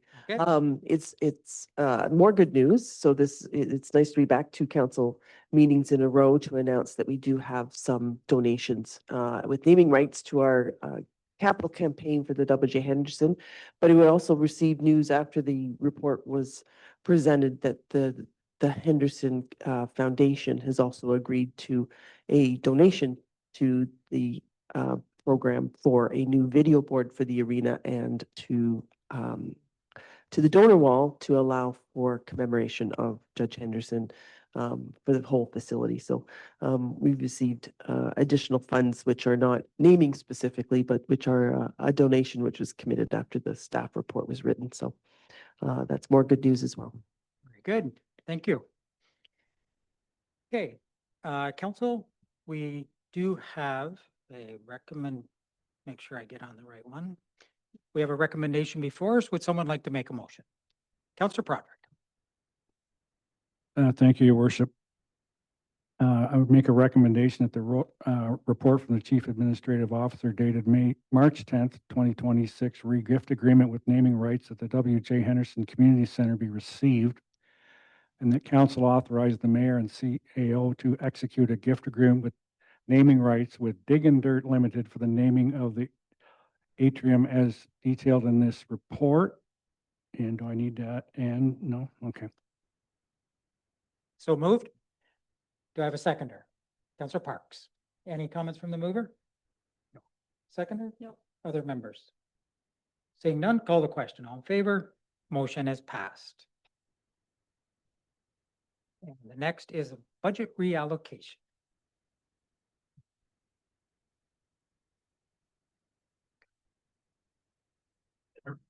Good evening. Do you have anything additional to share this evening or just here to answer questions? Thank you, Mr. Mayor. Not really anything to add other than just when we did pass the budget this year, this item did get put through the capital budget. And it's really should be part of our operating budget. So the recommendation is to reallocate it and fund it properly from operations. And with what we're proposing, just want to clarify, there'll be no impact to either the capital or operating budget's bottom lines. It's just basically a transfer and funding it from a different reserve. And I just noticed there was one typo in part 3 of the recommendation. It should be 105,200 to match the other number. So thank you. Thank you. Okay. We have the recommendation. Is council like to make a motion? Councillor Broderick. That the report for the Finance Division dated March 10th, 2026 RE budget reallocation be received, that council authorized the reallocation of $105,200 of the budget from the township's capital budget to the operating budget, and that the council authorizes the use of $105,200 of the working fund reserves to fund the expenditure in the operating budget. So moved. Do we have a seconder? Councillor Parks. Any comments from the mover? Seconder? Other members? Call the question. All in favor? Motion is passed. Thank you. The next is the half budget rezoning and servicing for housing development on surplus lands.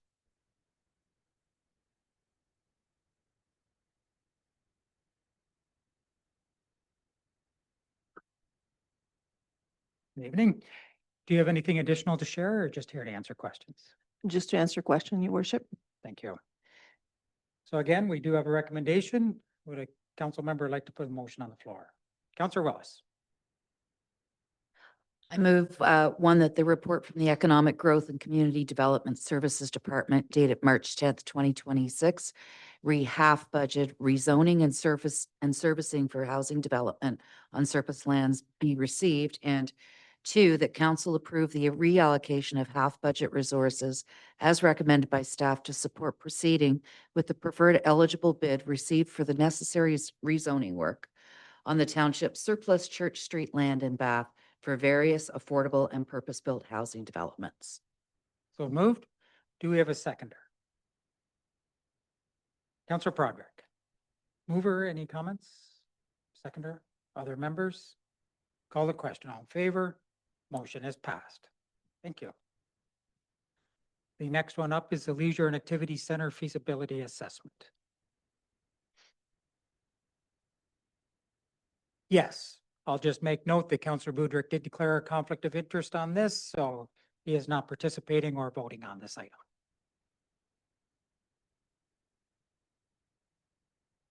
Welcome. Did you have any additional information to share this evening or just to answer questions? Thank you, Your Worship, and thank you, members of public office. I am just presenting this opportunity for additional questions on Staff Report 3131 regarding the Leisure and Activity Center feasibility assessment. Okay, thank you. So with that, we do have, unless there's questions for clarification, we do have a recommendation. Take a motion. Sorry, what?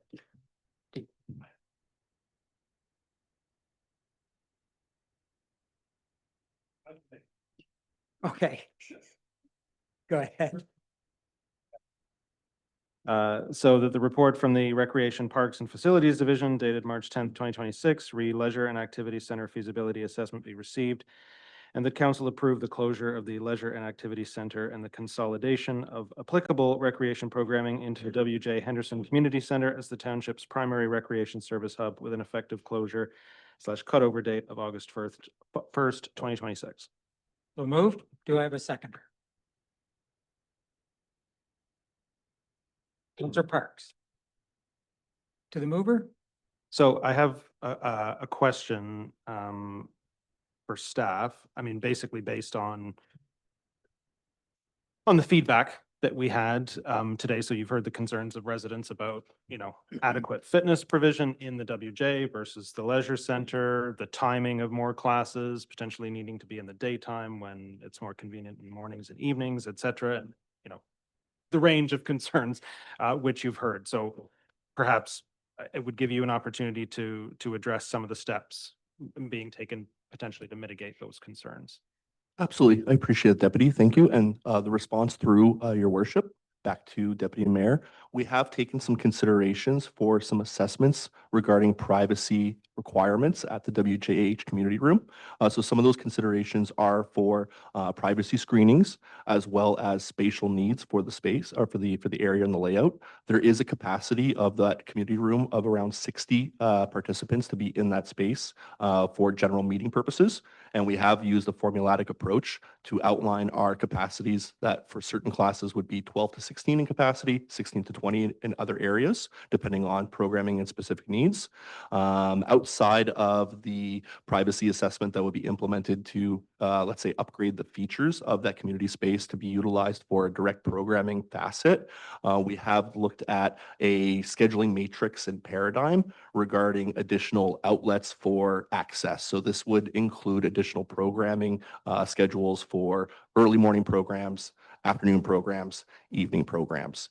Through the framework of the evaluation that's included in the pilot, we will look at, say, retention numbers, foot traffic numbers, and see what the prime candidates for scheduling those times and those classes for our users would allocate and allow. Okay. Okay. And I'll go to the seconder for comment or question. Okay. Other members of council. Councillor Willis. Thank you, through your worship. When the analysis was done on this, was there any consideration given to the capital requirements at the building itself. So there was reference to the building envelope, the HVAC, future investment we'd have to make. Was that factored into your estimate on the savings if the programs move to the WJ? Thank you, Councillor Willis. And as a response through your worship, back to Councillor, those items were considered. So we did look at the life cycle and the asset replacement of some core essential items that are included in that facility. And as we're nearing some further additional financial pressures that are experienced within the Rec FM division, we've determined that for the best course of action moving forward to remove that pressure from our sustainable services moving forward is to not segment our services and try to move towards additional savings that would be associated with, let's say, delaying potential capital projects. Any other, Councillor Broderick? And through your worship, just a question, were any private-public partnerships explored? Would you be able to elaborate on that, Councillor? There's a facility in the WJ Henderson in the East Industrial Court that is, has basically 3 dance studio rooms, 3 bathrooms. It's not used during the day. And I know that would be something that is totally up to standards of the industry. And I'm just wondering if anything like that was explored. My concern is that when you put a hard date on something and do I guess a trial run before that, it almost looks like the decision's made before the trial run. And honestly, I'm having trouble seeing a class in that community room, given my experience with the facility. Thank you. Thank you, Councillor. And as a response, through your worship, back to Councillor Broderick, limited, let's say, assessment was done regarding third-party usage in a private capacity. We have looked at third-party assessment for additional facilities that were places of worship as well as educational institutions, but we didn't necessarily look at private businesses. Do you have a follow-up, Councillor Broderick? No, I just think that would be an opportunity worth exploring, given the facility, and I'd be happy to make arrangements if you wanted to go, take a look at it, because I've been through it. It's a great facility. I'll leave it at that. Okay. I appreciate that, Councillor. Thank you. Councillor Parks? Thank you, through the mayor to staff. The date that you're proposing for the cutoff, if it's found that through the trial programs that the space at the hub is not acceptable to run the programs, is there some consideration that would be taken to maintain these programs in another venue or at the leisure center, I guess, is the question. I appreciate that question, Councillor Parks. And as a response through your worship, back to Councillor Parks, that would be a decision that would have to be at the discretion of public office at a future time. But through the trial program, that could be brought back to council. Correct. We do have 3 pivot periods that are built into the trial plan that outline if we're not necessarily meeting milestones that are anticipated, we will have a review period at that point. Would that review process engage the residents that are actually using those programs? Correct. So the goal is to have our residents participate that are over at the LAC as users, participating in the pilot program over at the WJH. And then there will be a pilot evaluation framework that we'll be asking users, instructors, as well as staff to all complete. Any other questions or comments? Back to the mover for final. I appreciate Councillor Parks's questions because I think that provides us some runway to address or redress concerns based on the pilot. But I continue to support the motion. I understand the concerns raised by residents. But It's more, it's more than simply dollars and cents. The dollars and cents are that this township's invested near $50 million in a recreation facility that is part of a recreation master plan to consolidate. And change is difficult, but this is the direction that we, as a council have chosen. And I think we need to follow through with. That said, I think there needs to be very careful attention paid to the impacts of that change on the residents who have spoken, and provision for council to be able to keep touch with them and address those concerns how we may following the pilot. Thank you. So with that, I'll call the question. All in favor? Opposed? And I'm in favor. Motion is passed. Thank you. Thank you, Your Worship. Thank you, Public Office. Next item is the 2025 MTO ferry subsidy petition. I have declared a conflict on this, so I will turn it over to the deputy to chair this portion.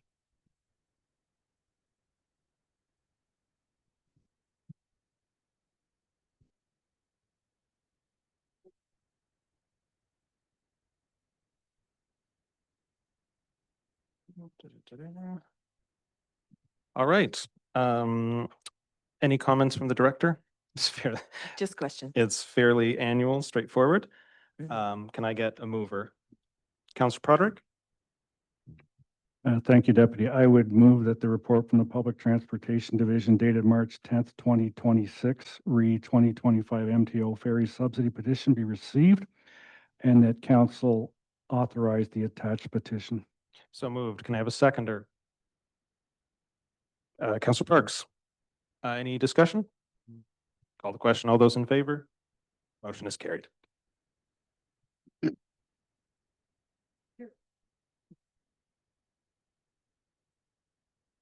you, deputy. Okay, the next item up is the support for prioritization and funding of Kingston Health Sciences Center redevelopment project. We do have a recommendation for our consideration to support. How would we like to address that?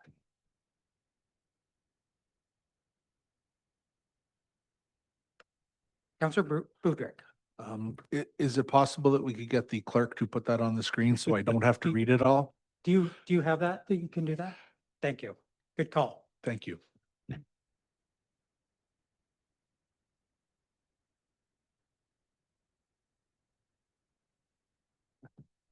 You want a recommendation or a discussion? Once we get a motion, then we can discuss it.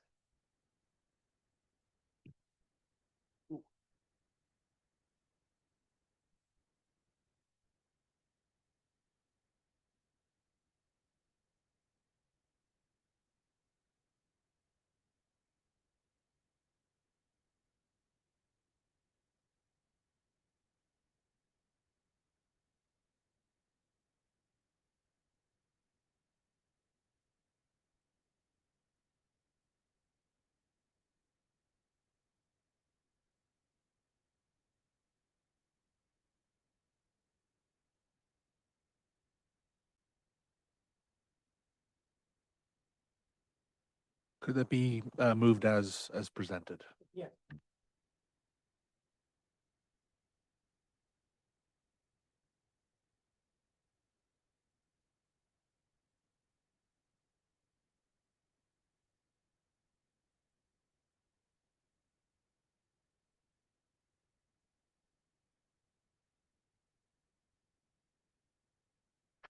I move that council now resolve into committee of the whole.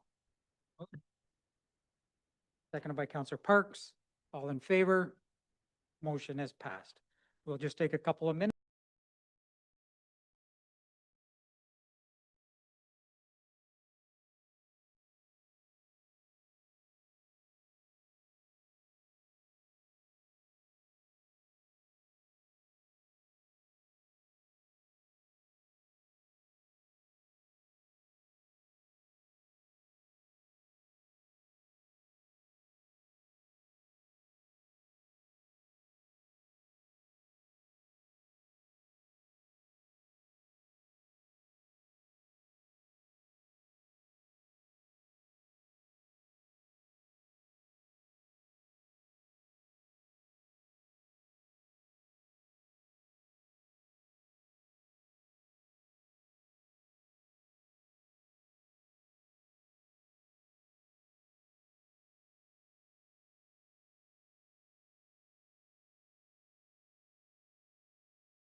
call this committee of the whole to order at 8:04.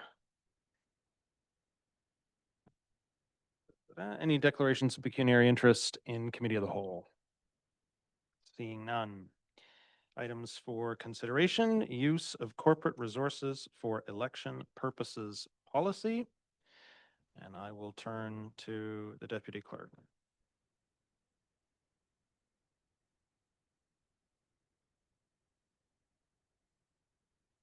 Good evening, committee.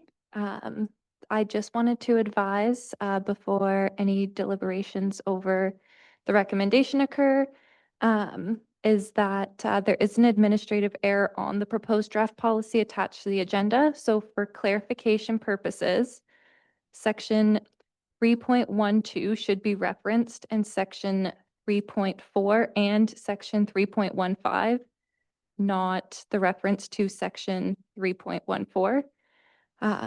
And section 3.12 would provide, if passed, for exemptions to the prohibitions of campaign activities at township facilities. And if you have any other questions, I'm here to answer them. Very well. I will turn to the committee.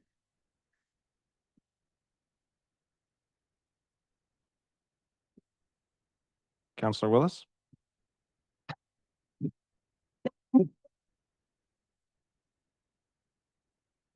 Councillor Broderick? Just because you know you want somebody to answer, I would just say it's good to see it in writing, and that I think, speaking for myself, you want to stay above it all in terms of, trying to use space and stuff. The only question I have is, and I'm going to throw this hypothetical out, okay? The junior C hockey team plays at home on a Sunday night and they do a program, and a candidate puts their ad in there. Is that allowed? I know it's not, but I think something like that should be sort of inferred in writing. I knew she's laughing at me. Anyways, that'd be my only question. And again, it's great to see something in writing as those that are running have something to guide them. So through the chair to Councillor Broderick, if that is something you would like incorporated in the policy specifically, if I can get that direction from you, that is a comment that I could provide to amend the current draft policy. Well, I just think maybe a distribution of materials might cover that if that's in the policy, right? If not, maybe that's something we could look at. It's sort of a bit of a gray area because there's an exemption for campaign materials in a facility rented. Although we've excluded the WJ, haven't we? Yeah. Right. So in a facility that's rented, so the Jets rent the ice. So that would normally be, except the policy excludes the WJ. So in that case, we'd have to make the Jets aware that they should not accept campaign advertisements from candidates.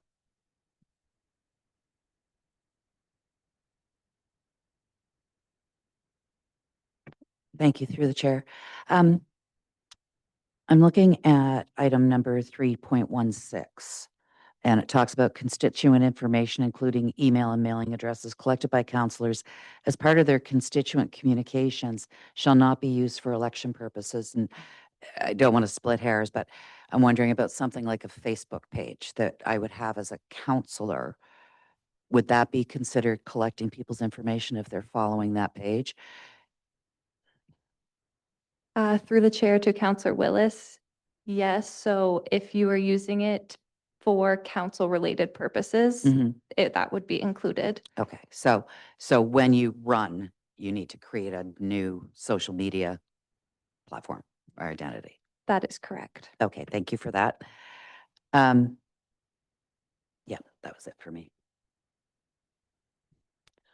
Others? Councillor Broderick? I'm just going to follow up on what Councillor Willis just mentioned. So I do a personal page, and it's my, it's all my council stuff, and I, put blurbs out there. So something like that, does it need to be shut down, or do I turn it into a more of a election issue? As Councillor Willis said, I had a Facebook the last time, but it was more election. But this information that goes on my personal page is stuff that, I get summary of meetings and what I've done in the month and stuff like that. Where would that fit in this policy? So through the chair to Councillor Broderick, in regards to a personal website you may have, so the policy doesn't restrict anything in regards to doing your current council duties. But you wouldn't be able to use any information you collect from that specific website in relation to any campaigning as a candidate. Just through you. So in effect, I couldn't use any information like when you say collect, is it stuff that comes into me from a taxpayer or stuff I put on, for instance, oh, I don't know, maybe I supported a certain issue, but it's on my website. Can I still use that in my literature? So through the chair to Councillor Broderick, so it would just be constituent information that you're taking in from that specific communication. Any other questions? We do have a recommendation. What are the committee's wishes? Councillor Potter. Thank you. I would move that the report from the clerk's division dated March 10th read the use of corporate resources for election purposes policy be received, and that the draft use of corporate resources for election purposes policy attachment 2 be adopted, and that the current use of corporate resources for election purposes policy be repealed. So moved. Is there a seconder? Mr. Mayor. Mover? Seconder? No, I'm just glad to see the update come forward. Anyone else? Call the question. All those in favor? Motion is carried. Can I get a recommendation to adjourn? Councillor Buderick, seconded by Councillor Willis. All those in favor? Motion is carried. We are adjourned at 8:11.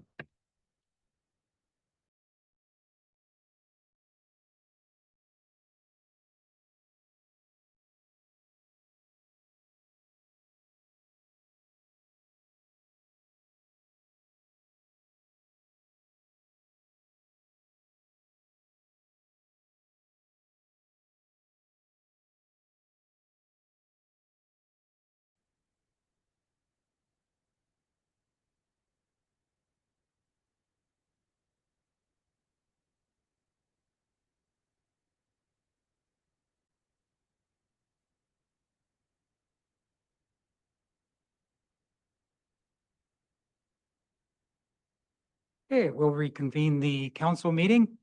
First up, are there any notices of motion to be presented this evening? Being none, are there any direct motions to be presented this evening? Being none, we have the consent agenda before us. All of the items can be dealt with as one motion, or items can be extracted to be dealt with individually. So I'll ask, are there any items wish to be extracted this evening? Councillor Proctor. Thank you, Your Worship. Item, under item 15.5, the minutes of the Community Grant Committee. I just wanted to note that I declared a conflict on resolution GC 2610, and if that could be recorded in the vote that I abstained from that. Yes. I would move to just extract that one so that Councillor Potter, and then also Councillor Willis had declared on one as well. We could just extract those two. So we'll extract, sorry, Councillor Broderick, what number was it? It was GC 2610. 10, okay. No, 11. And 11? I'm not, no, that's you. No. Amherst Island. No, it's, isn't that there? No. It's at the bottom. No, resolution's at the top. No, it's at the top. Okay. Okay. Never mind. Carry on. Okay. Am I right? Please Okay. say it, Counselor. You are correct. And 21, is that the one you declared, Councillor Willis? Yeah. Yes, but I also wanted to extract for discussion. Number one, the Amherst Island Public School one. And number 1. That's GC 9, 2026 9. 9, 10, and 21. Okay, any other items to be extracted? Seeing none, we can entertain a motion for everything except the extracted items. If somebody wishes to present it. Councillor Willis. You wanna- I would move that council approve all of the items except those 3 that were extracted. So moved, seconded by Councillor Budrick. Any comments on what is on the floor? Seeing none, call the question. All in favor? Motion is passed. So we will go through them in order. 2026-9.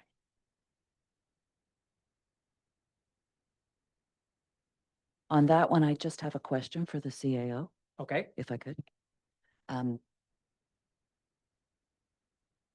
Yeah. So the grant application is for the Amherst Island Public School, and it's for some work to be done in the schoolyard, creating some pickleball court, some outdoor learning spaces. The Amherst Island Public School is unique because it's also a community center. So just feedback I got from the community is wanting to make sure that when the CAO negotiates the agreement with Limestone School Board, that there will be guardrails to make sure that community use is part of the plan for this outdoor space. And also, because it will be a Limestone School Board project, it would be tendered through Limestone and things like that. And just making sure that the CAO is happy that our interests are protected as that process goes forward. I can provide comment on a few things.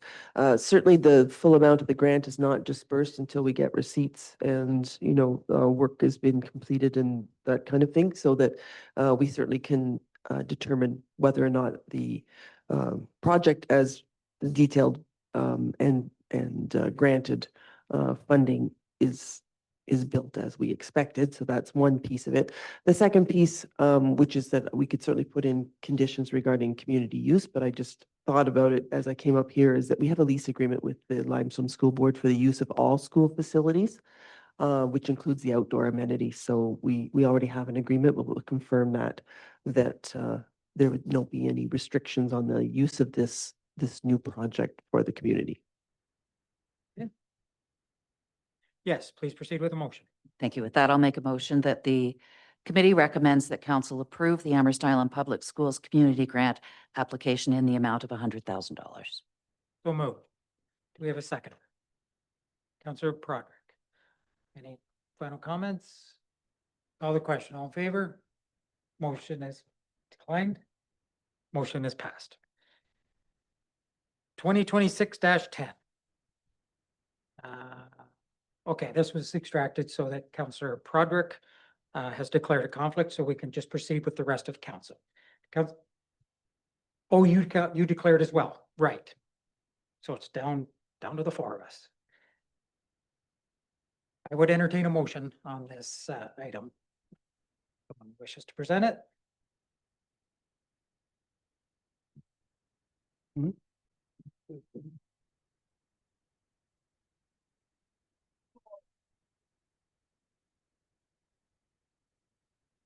They were just declaring because they're on. Yeah, I know. So, I know. someone like to make a motion? All right, I'll make it. Deputy Mayor. I would move that the committee recommends that council deny the Amherst Island Radio Broadcasting Community Grant application in the amount of $54,979. So moved. Do we have a seconder? Councillor Parks. Any comments? Not at this time. Seconder? I did not put my support behind this on the community grant, committee level, so I'm not going to support it through council. Okay. Any, okay. Back to for final, if you wish. The decision should not reflect the fact that we support our township's radio station, and we have supported the radio station quite substantially from these funds. We want to continue to encourage them in their work, and that the township will continue to support them, but just not this year. Okay, thank you. So with that, I'll call the question. All in favor? Motion is passed.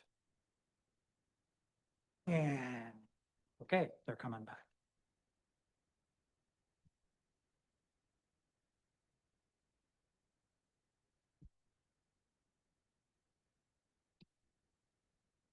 Near the end. Right. So now we'll go to GC 2026-21. Councillor Willis has declared on this and is not participating either. So I would entertain a motion. Councillor Budrick. The committee recommends that council approve the Waterside Summer Series Music Festival's community grant application for the amount of $1,760. So moved, seconded by Councillor Parks. Any comments? All for people getting out and getting into third spaces to assimilate. Anything from the seconder? Nope. Other members? Call the question. All in favor? Motion is passed. Okay.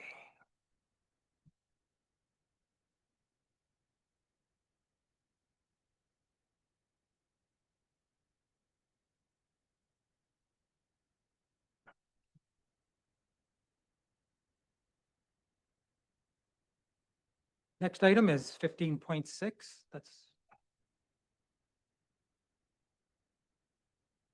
That was carried, that was done under the consent, wasn't it? Yeah, okay. So the next one is announcements.